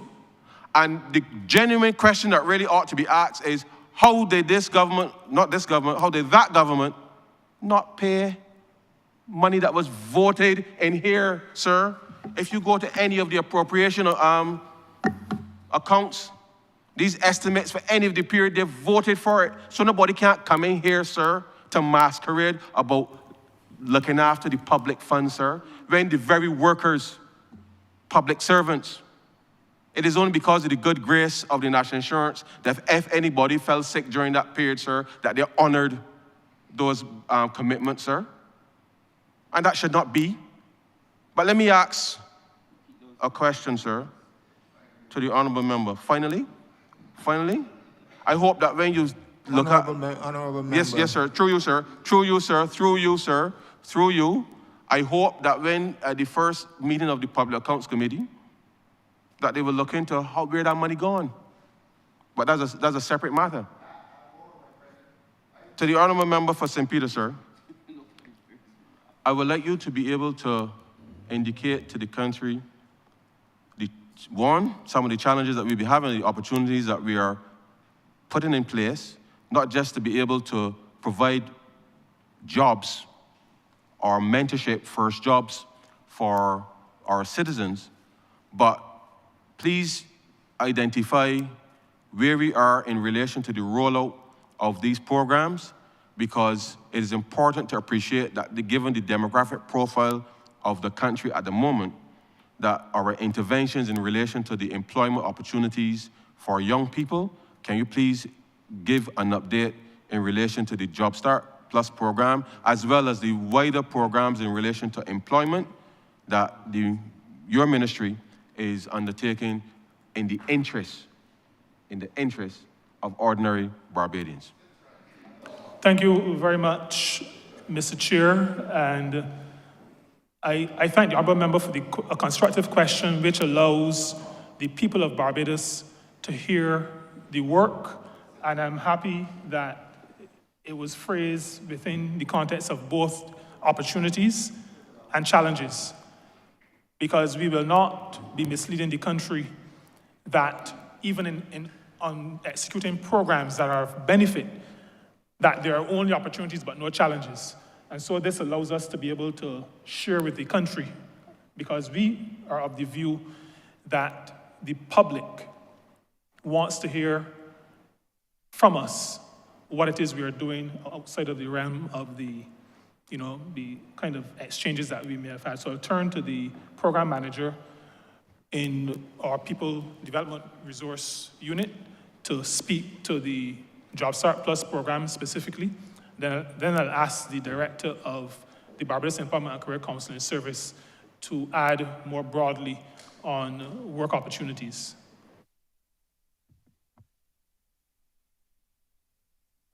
Thank you. Good morning. In terms of the jobs, Erica Watson, Program Manager of the People Development Program, and is this unit that is responsible for the administration of Job Start Plus, the National First Job Initiative. This program was designed essentially to create opportunities for young persons to gain their first job, or those who had limited work experience to gain up to 1 year work experience. And we target those between the ages of 16 to 24 years. The program started December 2019, and then we were getting quick buy-in. It was conceptualized with a great deal of consultation from our partners, for the workers and the employers and so on. And in its design, we tried to be flexible, and we got a great deal of buy-in, but then COVID happened and things slowed down. But since the economy has been recovering, we have seen an uptake in terms of our partners providing these opportunities for the young persons. And although we had that slowdown, we were able to place up to 251 young persons across different sectors. And this program targets the private and third sectors. But specifically in this financial year, we have placed over 100, up to January it was 105. And we're hoping that we're gonna get to about 150 by the end of the financial year. Our annual target is 350, but the reality is that there are challenges in terms of finding the partnerships. One, because there are not that many opportunities that allow for young persons who don't have much skills or training or experience. And two, because in terms of the economy, the challenges of paying for the young persons, because in the program, there is a stipend that we're asked that are paid while they're working. So that has been some of the challenges that we've been facing. When I say in terms of there are not that many opportunities where you can afford to take in a young person without experience, because their mistakes can cost the business. But we do try our best. We have been getting an uptake in the tourism sector, manufacturing and wholesale and retail trade. And what we're finding is that more and more, as the program is becoming known, that they're coming to us more and saying, well, we have this opportunity, or we're looking to fill this area of work, and if you have any young persons that you can provide and that has been growing. So we do believe that as the program is picking up momentum, that we will be able to help more young persons. The nature of the program, we start with a world of work training, and in that alone, we do help a great deal. We provide them with training in key critical core skills like communication skills, teamwork, conflict resolution, anger management.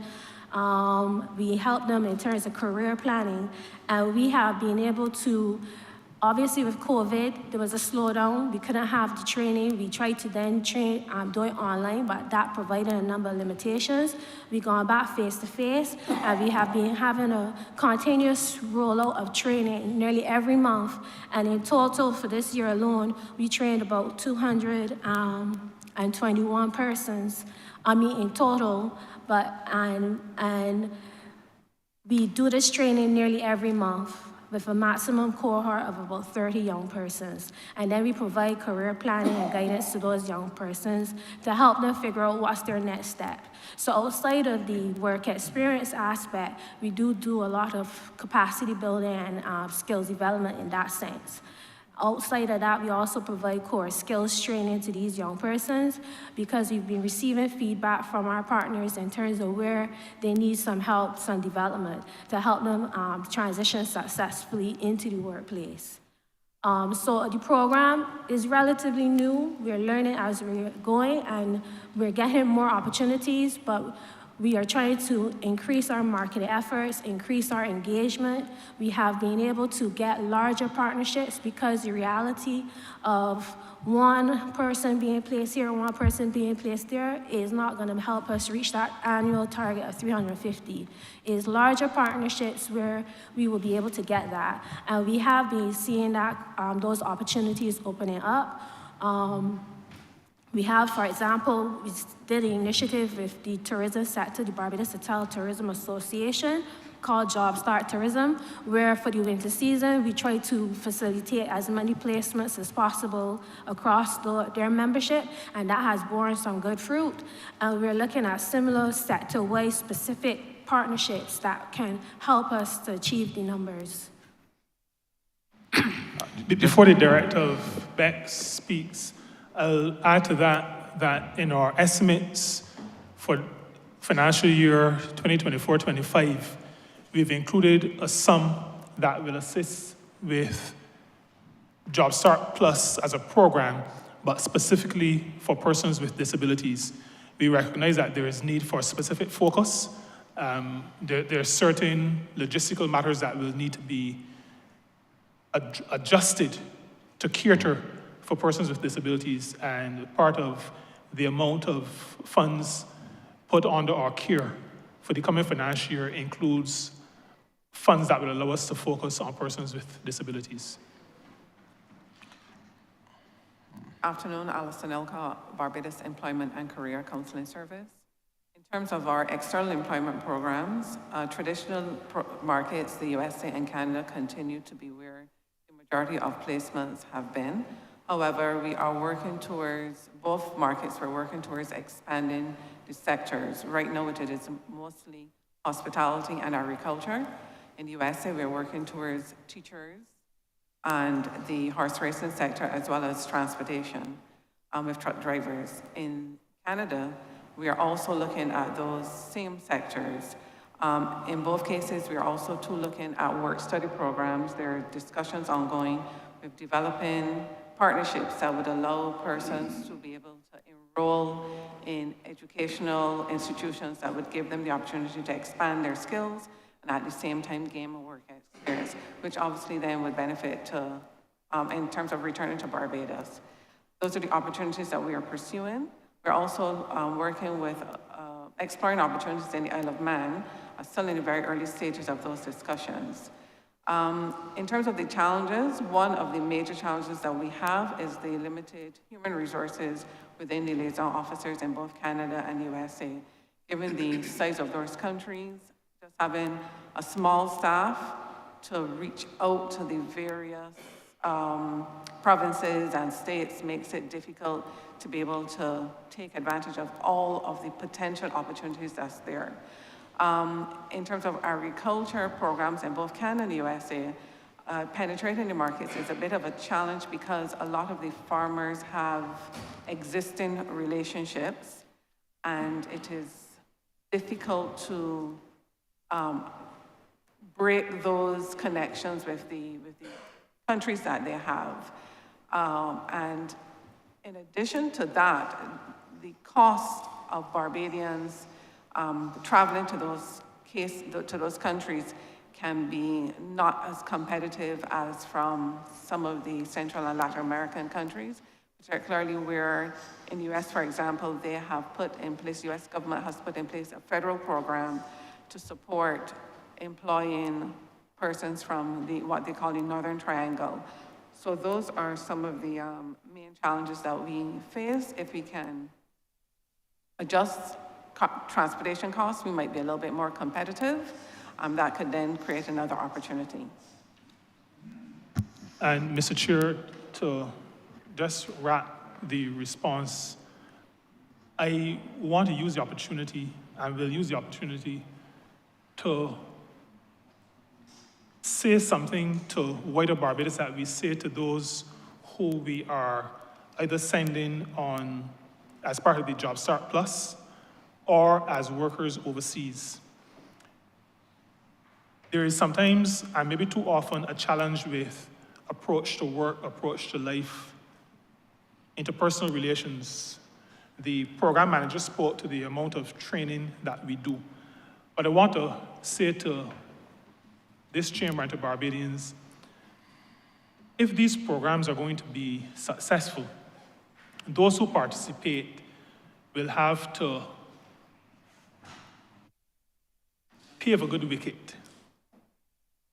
If you are included in the program and you quote unquote misbehave, then you make it difficult for the employer to think about engaging further. That happens both locally with Job Start Plus as well as with our overseas programs, and I thought I needed to use the opportunity to say that we've had a few challenges with respect to interpersonal relationships and challenges. We have to make sure, the participants have to make sure that they do not burn down the ladder. They do not burn up the bridge. We have to make sure that we comport and deport ourselves properly so that employers will be willing to continue in these programs. Thank you very much, Minister. I really must commend you for your patience. And I recognize that our exchanges this morning here have been quite spicy, but I would indicate that part of the challenges that perhaps some of the employers face with respect to this program that the Barbados Labour Party conceived,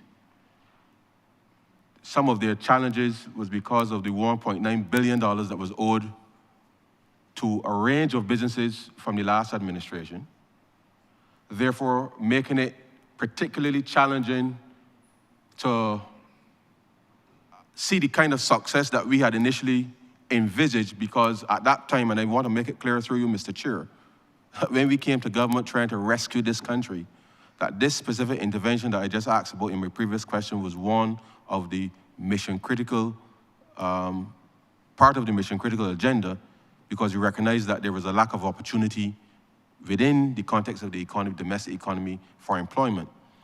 And as much as we have set a program in place to settle, sir, settle the monies that were owed to the private sector, and businesses and individuals, sir, people were quite hesitant because as far as people are concerned, it's the government. And if the government didn't pay me before, sir, they weren't sure how they were going to be paid moving forward. So I know that now that we have settled, point of order. now that we have settled. Your Honor, point of order, sir. What does this have to do with the portfolio of labor? Your Honor, that's my intervention. What does this speech have to do with labor? The Honourable Member for St. Peter has already declined to answer on matters of finance. No point of order. Proceed, Honourable Member. Again, sir, you see, and this is leading into my third question, because if you don't understand, sir, policy coherence, sir, policy coherence, sir. No wonder people are left scratching their heads at the end of any term of the Democratic Labour Party, sir, because He's there's no addressing me or policy you, sir? coherence, sir. The reality of it, sir, is the lack of success in getting people to take on young people for opportunities, sir, is because of their experience with the previous administration with being paid. And they were effectively financially embarrassed. So I know that now that we have settled that, sir, and we've gotten past COVID, I hope that the ministry will be able now to be able to go and re-engage in a much more substantive way, given that those things have been settled, which would allow the very small businesses to provide a small opportunity. I know the honourable member may not be aware of those types of things because it is clear that that party has long left the Labour part out of their conception. But this is a very important program, sir, an important program for government's BERT agenda. And I segue into the Labour clauses discussion because just to remind the chamber, sir, that tax policy, yes, is the domain of the Ministry of Finance, sir. It is. However, as government, we delegate and liaise with certain ministries who are direct contacts in relation to the specific suite of incentives or whatever that may be afforded to participants within those sectors. But in each and every sector, sir, whether it's agriculture, whether it is tourism, whether it is manufacturing, sir, whether it is what was international business or any other thing, sir, the one thing that is cross-cutting, sir, across all of those is labor. It is labor, sir. And I thought it was pellucidly clear, certainly to me, made by the Honourable Member for St. Peter, as to what the intent of this government was. But I will ask him to just bear with me, because I know that it is the Lenten season. You have demonstrated a huge amount of patience so far, Honourable Member for St. Peter. So I would beg your indulgence, Honourable Member, to please explain to this honourable chamber, once again, and for the benefit of the country, why this Barbados Labour Party, in the interest of ordinary people, has set about a path to ensure that our tax policy, our labour policy, our investment policy is not just conducive, but consistent with this party's mandate, sir, of enfranchising people and making sure that ordinary people in this country, sir, can earn a decent living, be able to support their families, and not have to worry, sir, about people taking advantage of their position in terms of the labor that they provide. I thank you, sir. Thank you very much, Honourable Member. I started my initial remarks speaking to social and economic, because it is sometimes easy to think of the ministry responsible for labor as concerned only with social and not appreciating the intersection and the intersectionality of our approach. The Honourable Member Chair used the term coherence, and as a Ministry of Labour, since the middle of 2018, we have taken the view that all of government must speak to the mission of government, so that, given our very deep roots with respect to workers' rights, the fact that we came out, we were formed, we were birthed out of the 1937 uprising, we have never lost sight of that. And we've come to office to re-engage, because we had been out of office for quite, for 10 years. We came to office to re-engage, and one of the principles underlying the re-engagement is to make sure that all of our economic and social policies are going in the same direction, that they're working in harmony. And that is why it was not difficult for us first to, with respect to labor clauses, to establish rates of pay and conditions of work in the construction sector. It was not difficult because construction is a major component of economic activity, and it is one that we encourage. We also have to be clear and to be sure that the work of that sector upholds the tenets that we stand for as a party in government, and so to make sure that there is, one, no exploitation of workers, and two, that mistreatment or substandard treatment of workers does not allow one employer to get an advantage over another, which is one of the key areas that labor clauses speaks to. We came together with our social partners and set the rates and establish conditions of work minimum for the industry. We did it, like I indicated earlier, after full consultation. That thinking also allowed us to be able to move to the concessions legislation. And so the idea of coherence in our policy, I think it is important for the country to know that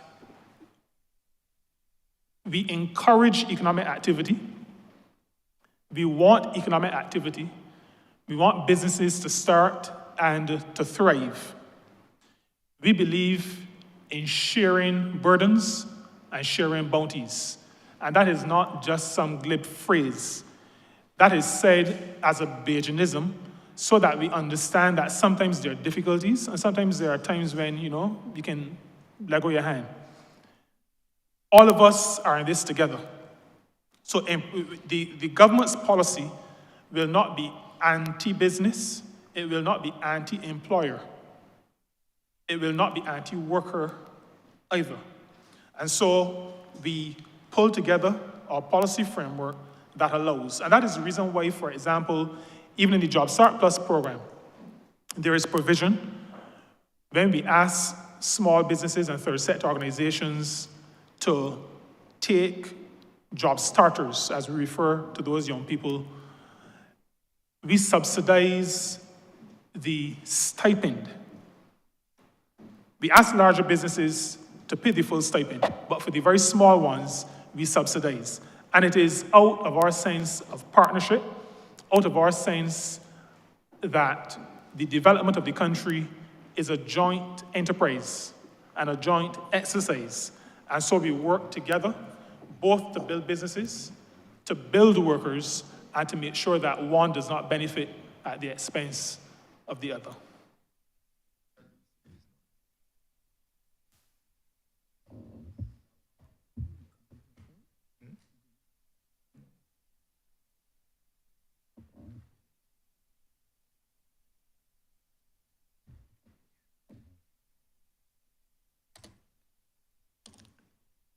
Thank you, Minister. Honourable Member for St. James North. Sorry, for Christchurch East. I defer to age, Mr. Chair. Honourable Member for St. James North. Thank you, Mr. Chairman, and thank you, Honourable Member for Christchurch East Central. To firstly follow on, Honourable Minister, from the response of your program manager in terms of speaking of the Job Start program. And of course, I think that all of us, honourable members in this chamber, and I would want to certainly include the honourable leader of the opposition in this regard, recognize that training of our young people is in skills, in having them acquire skills, is an essential part of one of the challenges that we face in this country. And that this is the type of program, and we also have similar programs in the Ministry of the Honourable Member for St. John, giving what I like to call a third opportunity to our people, third or even fourth to our young people to develop skills and vocational training so that they can sustain themselves. Of course, we have free education at source in this country, and in particular, free tertiary education, again, at the University of the West Indies and at BCC, which the last Democratic Labour Party administration so horrendously took away from Barbados, and which this administration restored again in June or July, I think it was 2018, very shortly after we came back into governance of this country through the now Deputy Prime Minister and Honourable Member for St. Michael South East as Minister of Education. And I want to suggest, Honourable Minister, that this is a program, this Job Starts program, that we as parliamentarians should even invest more funds and capacity in it. The programs officer spoke about aiming for 350 persons to be trained on an annual basis. And I certainly accept the challenge of the business community in terms of capacity of taking in more persons to get more skills. And the Honourable Member for Christchurch East Central spoke of the challenge there, with the businesses owed almost $2 billion by the previous Democratic administration in VAT arrears and tax refunds. But I am wondering, Honourable Minister, if, and I commend, of course, our Member for St. Peter, the thrust towards including persons with disabilities in this program. Of course, that is in the national policy document of the, to improve the lives of persons with disabilities that was formulated last year. But I would want to put for your consideration, Honourable Minister, the creation of incentives, and obviously that's the purview of the Ministry of Finance, the creative of incentives to business places to employ more persons in this short-term training program. Could be tax breaks, tax concessions. I'm sure there's enough creativity in the Ministry of Finance, both at the political level and at the technocrat level, to have this done. And in terms of persons with disabilities, training and future employment, that certainly recommendation is within the policy, national policy for persons with disabilities. Because we all recognize, and we hear young people often saying this, that, boy, the job requires someone with experience, but at age 20 or 21, how you expect that I have experience? I might have a qualification, you might have the 5 CXCs, you may even have the associate degree from BCC or the Polytechnic, but how are you going to have the experience? And if the job requires experience, we have to find a creative way to have our constituents, because these are real people that facing day-to-day challenges, to give them the opportunity. And if that opportunity entails then giving some businesses some kind of incentive to train, help train more of these people, more of our people, more young people, to give them, as I call it, as I said, the third or fourth chance in life. I think that that's what has to be done. But my question, Honourable Chairman, my first question relates to the issue of full freedom of movement of CARICOM nationals on our local labour market. Just last week, an amendment to the CARICOM Skills National legislation went through this lower house. I don't believe that it has gone through the Senate yet, to move towards full freedom of CARICOM nationals, something, of course, that was envisaged by the creators of the CARICOM project a long time ago. And when we brought in the revised Treaty of Chaguaramas almost 20 years ago, sir.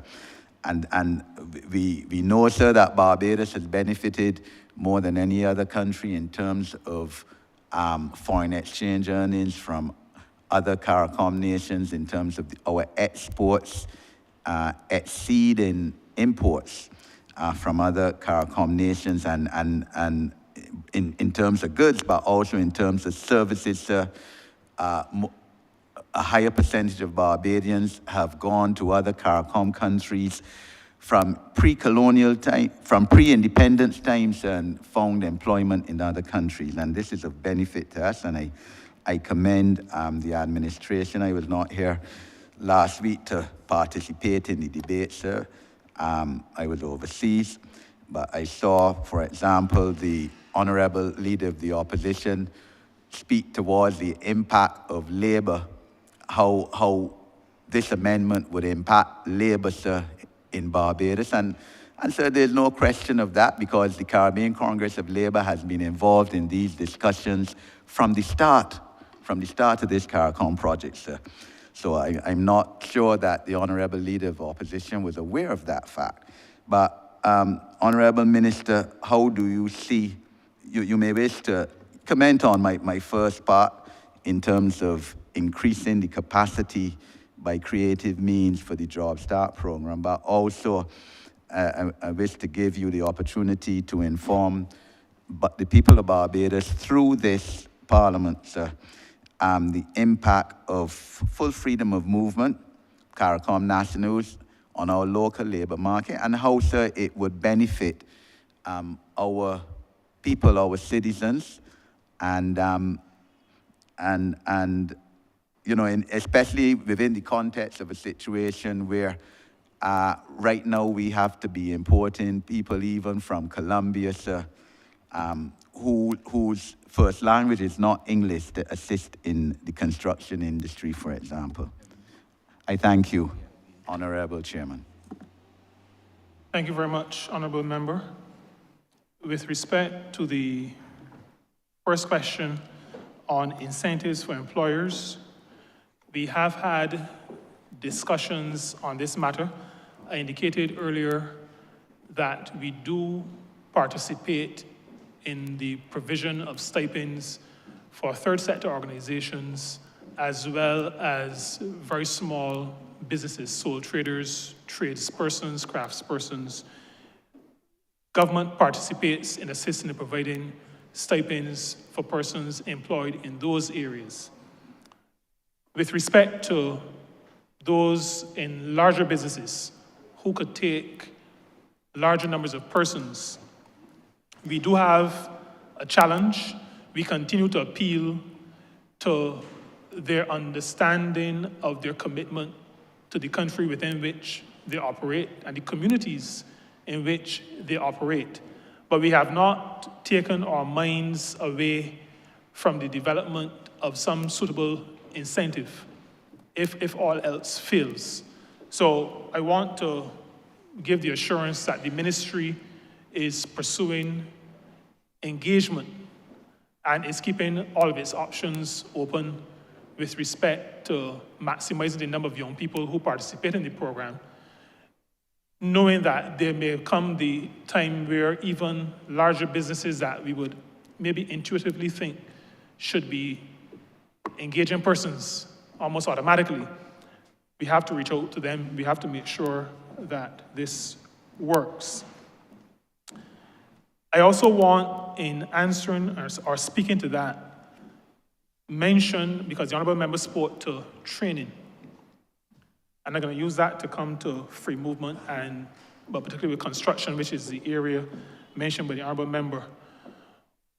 We have trained through World of Work training a significantly larger number than those persons who we have placed in the Job Start Plus program. We do not see that training as wasted, even though persons have not benefited from an attachment. That comes out of what has become a stark realization that many of our people do not know how to operate in a work environment and create, in some cases, significant difficulties for other workers and for employers. And so any training that we do, we see it as funds well invested. I started my remarks by saying that it is our intention to account to the public, to Barbadians, on our stewardship. And so we have funds in our estimates for these training programs. And in spite of the fact that we may not be able, or so far, we have not been able to place the 350 per year as is our goal, we continue resolutely on our word of work training, on our psychosocial counseling, so that young people, whenever the opportunities arise, will be able to take effective grasp of those opportunities. Now, those opportunities, sorry, not those opportunities, those mindsets really came to the fore in a consultation we had a few weeks ago, about 3 weeks ago, with the construction sector. And in that sector, there is a cry across size of entities about the quality of worker. With respect to skill level, but I think maybe either just as importantly or slightly more importantly, the approach to work. And one of the colleagues here was in that meeting as well. So that is something we have to deal with. But in construction, we've seen, as the Honourable Member indicated, persons from South American countries being involved. And that is because while there are persons in Barbados who are not employed, many of those persons do not want particular jobs. And so even if there are jobs available in specific areas, they are not taking advantage of the opportunities. The Ministry of Labour's philosophy is grounded in a regional philosophy. It understands that Barbados is part of a Caribbean civilization. It recognizes that Barbados cannot develop to its full potential on its own. And so the engaging at the level of free movement across the region, we believe will be beneficial not only to us, but beneficial to the rest of the region. Much of our trade is with the region. When I was wearing another hat previous to being a member of parliament, our fourth largest source market for arrivals, visitor arrivals, was the Caribbean. And so there is a symbiotic relationship that we have to do our part as the ministry responsible for labor and the rest of our portfolio to make sure happens. Now, in that regard, as we speak to rights of persons, have been developing, and the Chief Labour Officer has been leading on this, revising a migrant labor protocol so that we are clear as to the rights, as to responsibilities, as to protections for persons who are coming to our shores. We do not envisage in our ministry that there will be, for example, an emptying out of a neighboring country and all the persons coming to Barbados. We know what the situation is with respect to Haiti, and I think the chamber knows, and maybe some in the public do, know that Haiti is not part of this iteration of full free movement.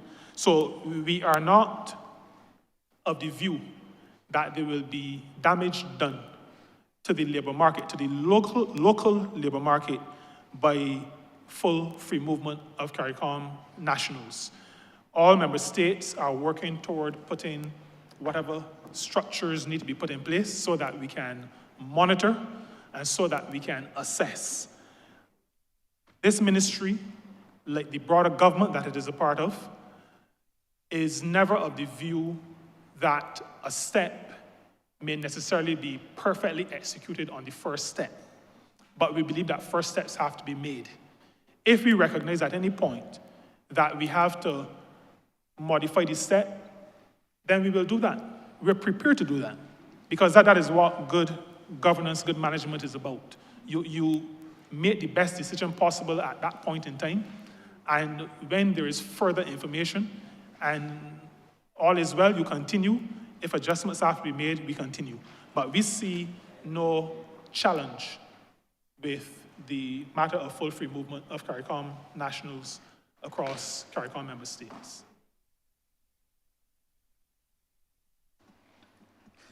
Thank you. Thank you, Honourable Minister. And I wish to place on record, my agreement with the thrust of the Job Start or Job First program in terms of its course, as enunciated by the program manager.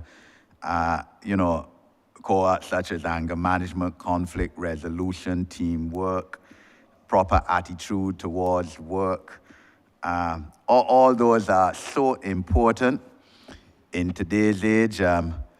The honourable members, especially of the city and St. John, attended the opening of a very similar program that I have, and I'm conducting right now every Saturday among my constituents through my foundation, the Clarkson Foundation Inc.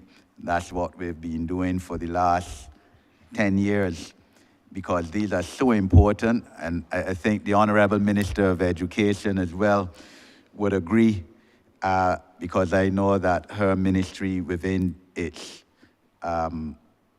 capacity to reform education in this country, to transform it, in fact, is also looking at including those very vital aspects in curriculum of our schools, which they ought to have been in there a long time ago, in my submission.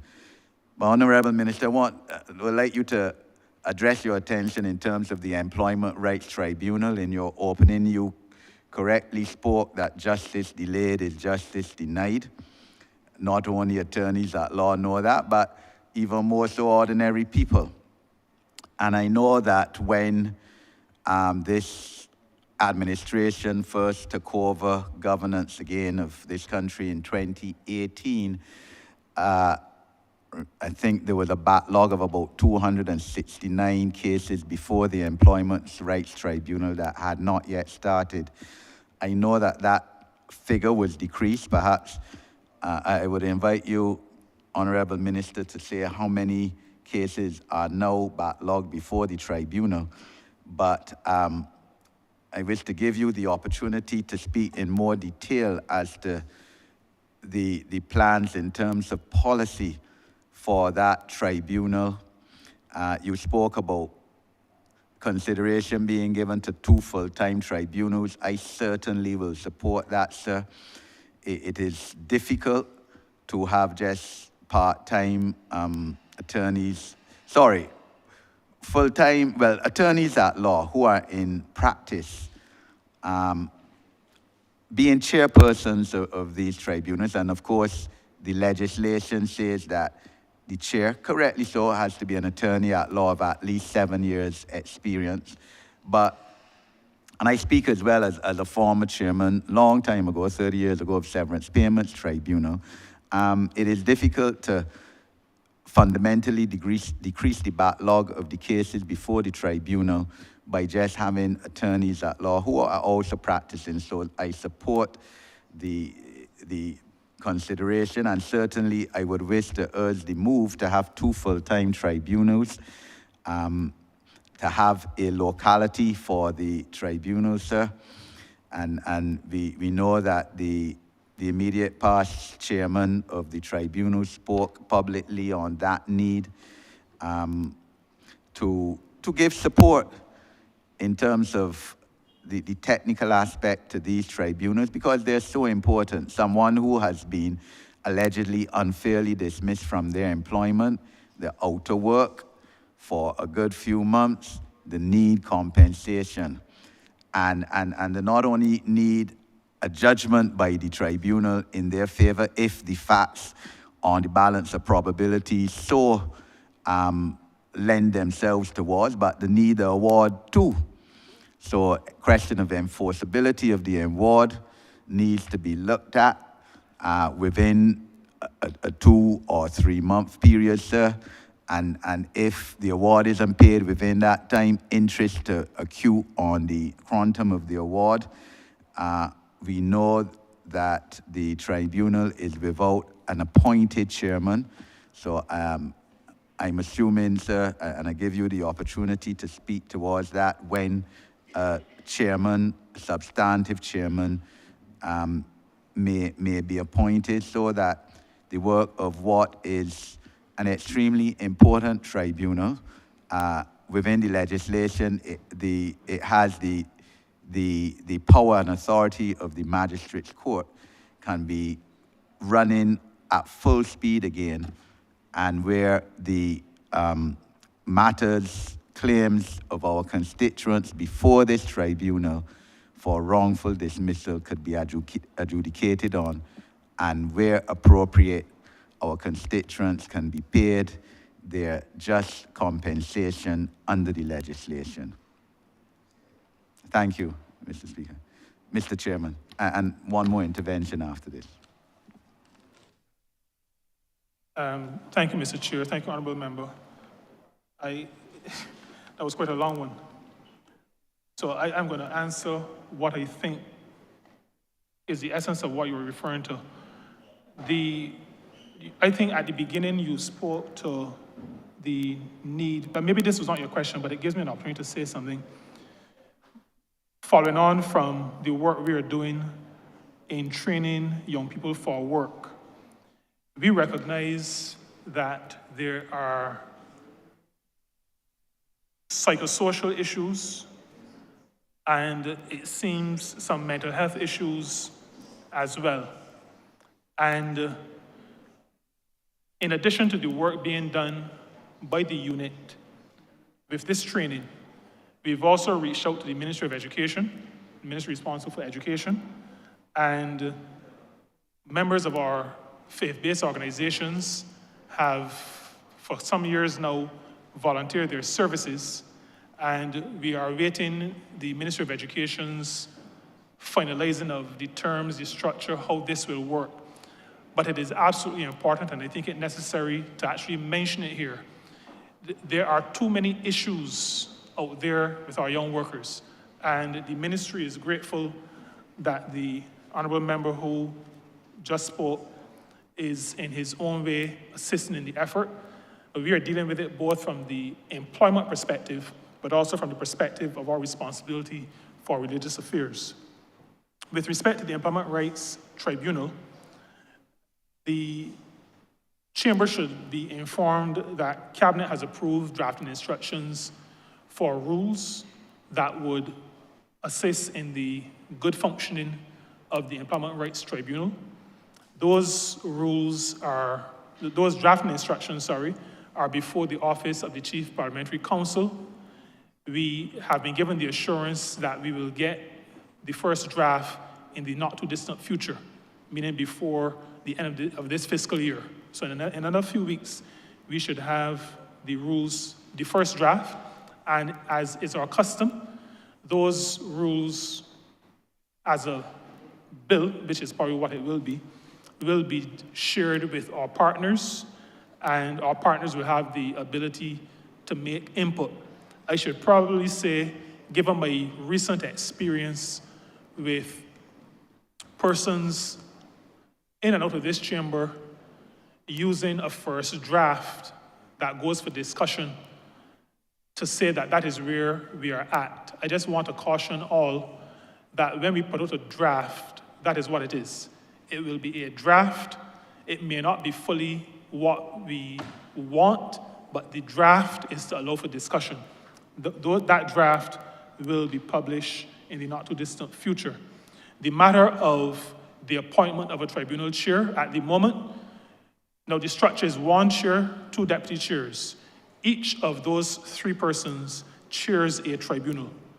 At the moment, there are 2 tribunal chairs working and delivering judgments. As a matter of fact, we had one very recently on, I think it was our first discrimination case. And that was, persons would have seen that in the media. Replacing the substantive chair will take place within the context of moving to a full-time tribunal. We have to get the final decision on that. We have discussed it both internally and with the Ministry of Finance. The ultimate decision comes as a cabinet decision. We are in the final stages of preparing that cabinet paper, and that cabinet paper will go to the cabinet. But based on our preliminary discussions, we are of the view that the cabinet is ad idem with us on the matter that we need to move to a full-time tribunal, sufficient that that decision is made. Then it influences our recruitment of chairs. It makes no sense recruiting at this point when we're so close to moving to a full-time, where a full-time will have a different time requirement than part-time, as is the case at the moment. We are also working toward the location, a location where the tribunal, as it sits, does not have to compete with other ministries in the building. We are in a building at the moment with about 4 other ministries, 3 or 4 other ministries, and 1 large conference room. And so there is the competition for space, and we believe that we're making progress in having our own space. We also believe that this could happen, if not by the end of the fiscal year, the current fiscal year, maybe by the end of April. So these things are coming together. We are also in receipt of a diagnostic that was done by the International Labour Organization on the existing Employment Rights Tribunal. We explored a number of possibilities, including an industrial court, but we decided that a full-time tribunal was what was suited to Barbados. And so the result of the diagnostic, along with the things that I mentioned in this honourable chamber, will form the basis upon which we move forward on the matter of making sure that there is access to labour justice in this country. We publish the results of the cases that were heard. That publication of the cases and the decisions is meant to assist those practitioners of industrial relations in the country so that we can reduce the numbers, so people can make good decisions, so that the precedents are there for the practitioners to see, and we believe that that will also help. I'll ask the Chief Labour Officer to give some information on the actual numbers. Thank you, Minister. I am Claudette Hope Greenwich, Chief Labour Officer. The Employment Rights Tribunal, looking at the years 2018 to date in 2024,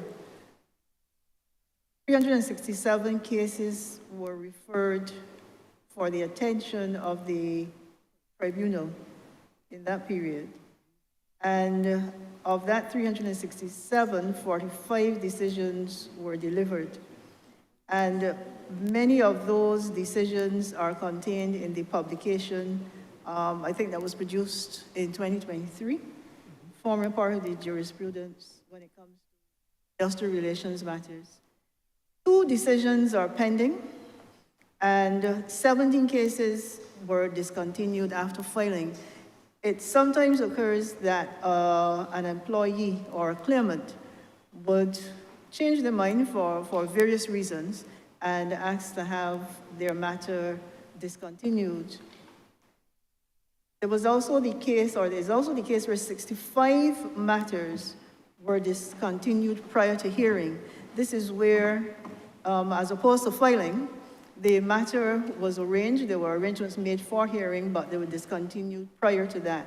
So it means that those 65 cases were at a pretty much advanced stage, but again, for reasons best known to the parties, those would have been discontinued. The tribunal uses the CMC process, the case management process, to good effect, and started doing that around the same 2018, perhaps 2019, and 11 matters were settled at CMC. And this is where the parties, before going to a full hearing, engage with the chairman of the particular panel to discuss matters, and that is a bit similar to conciliation. And at that stage, those 11 matters were settled. As we speak, there are now 11 cases which are active at CMC, and there are 216 cases yet to be started and to be heard at either CMC or full hearing. So that sums up the statistics for that period, 18 to 2024 to date.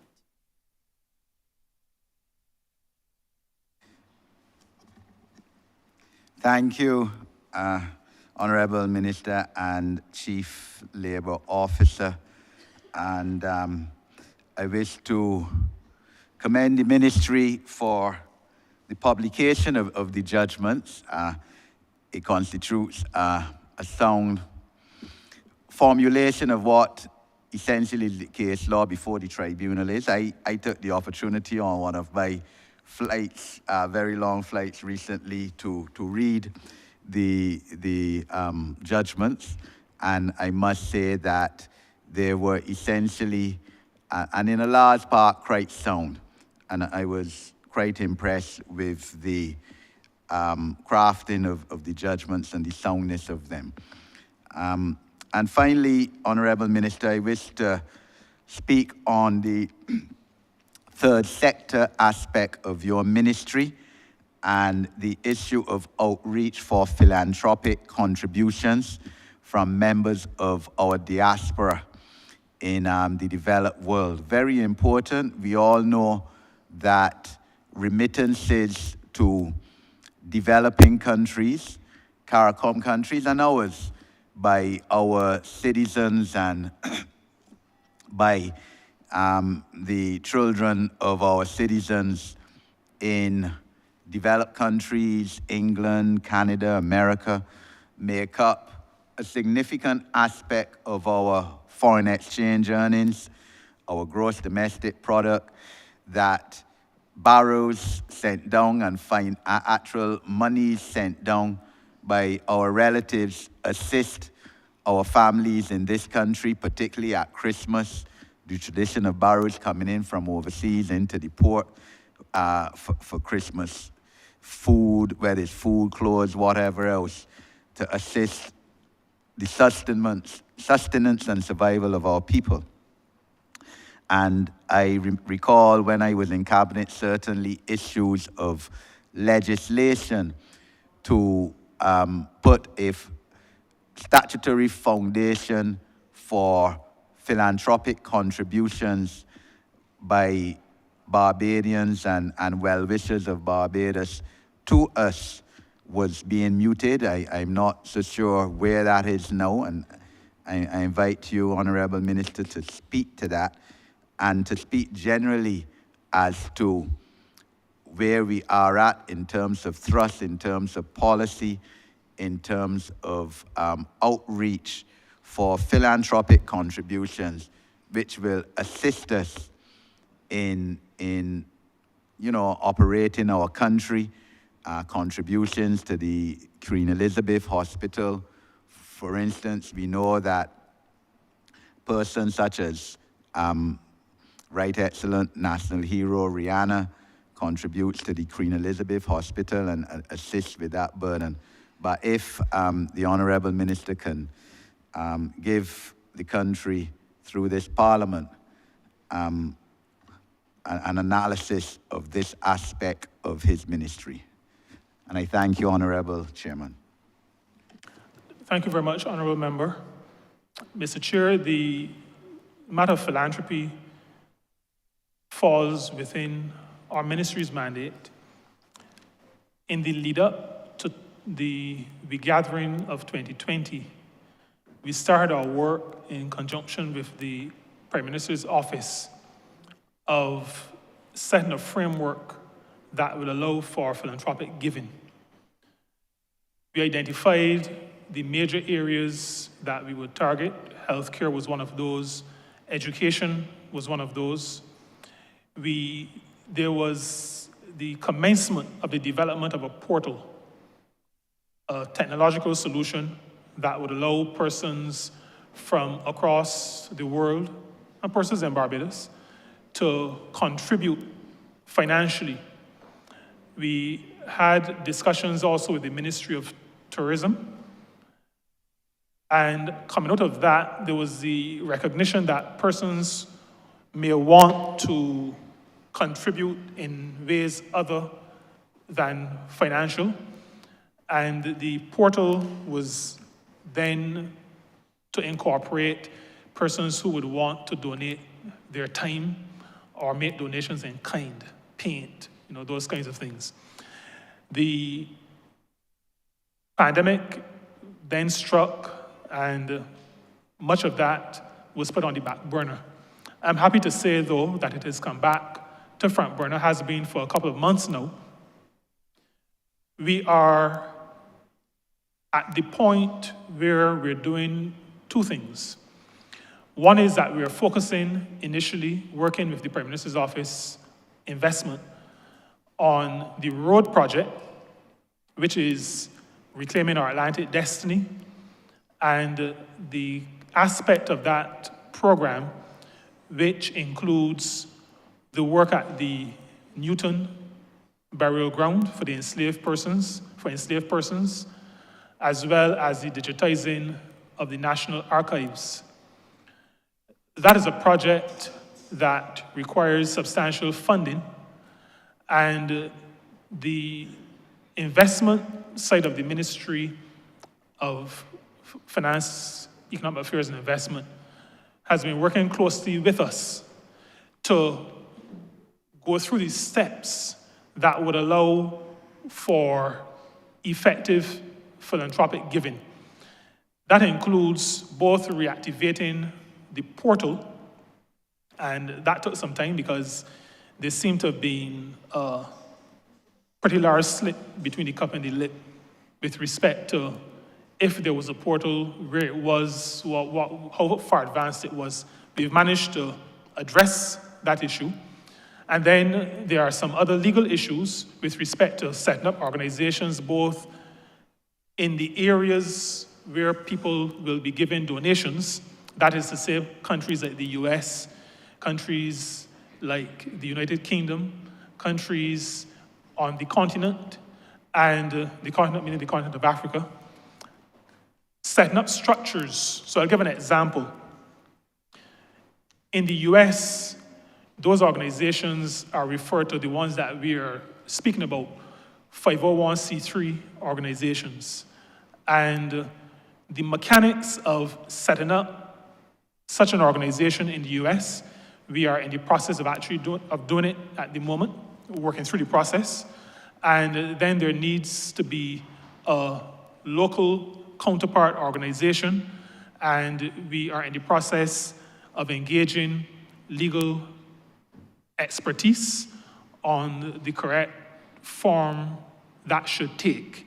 So all of that to say that the ministry is fully engaged, partnering with the investment division, like I indicated earlier, to make sure that Barbadians overseas in the diaspora, friends of Barbados, are able to contribute to the development of the country.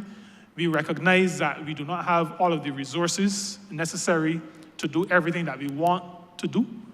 We also recognize that there are lots of people, as we say, out there who want to assist us. There has to be a mechanism that allows them so to do.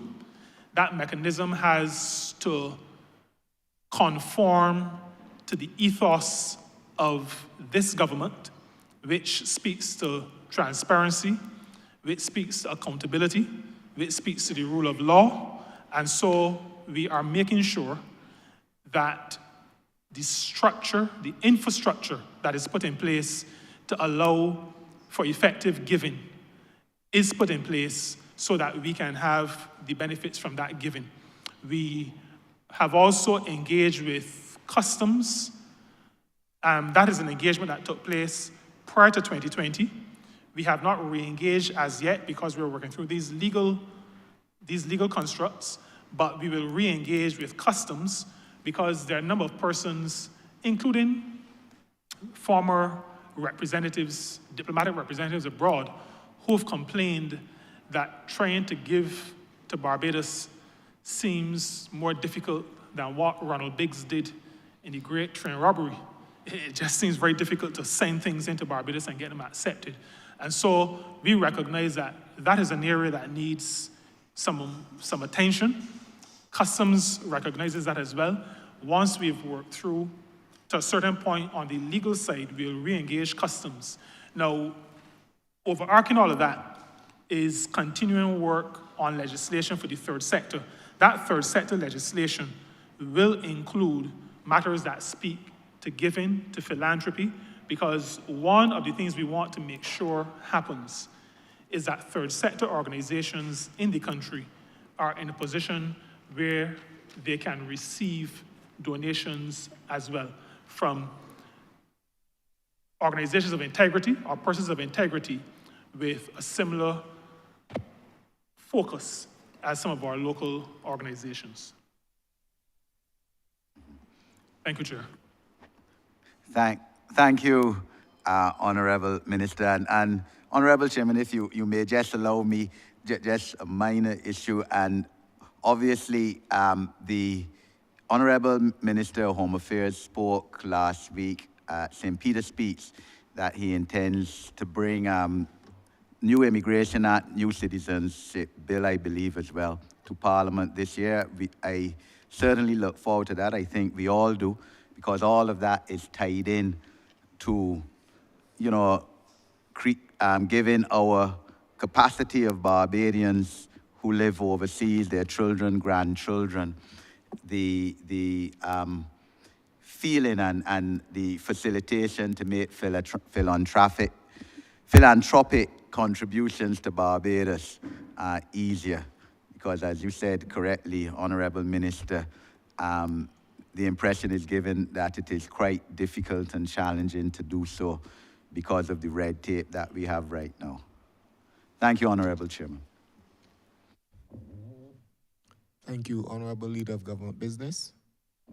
Mr. Chairman, I beg to move that you do now report progress to His Honour the Speaker and beg leave to sit again.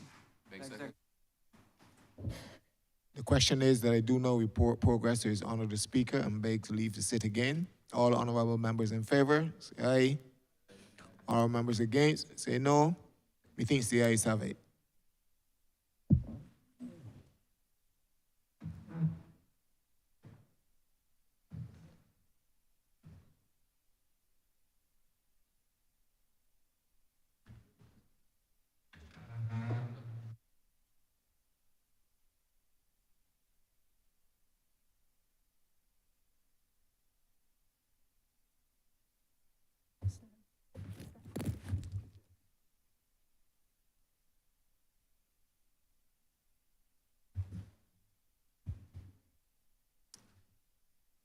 Honourable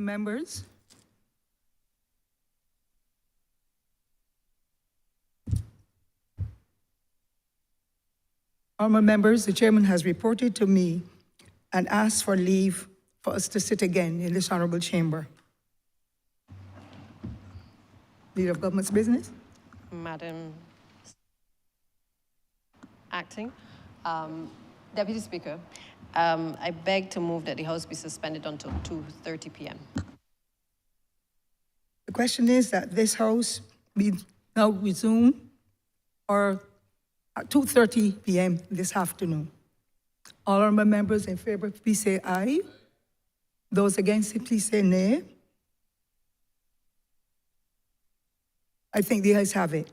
This House is now suspended for lunch until 2:30 p.m.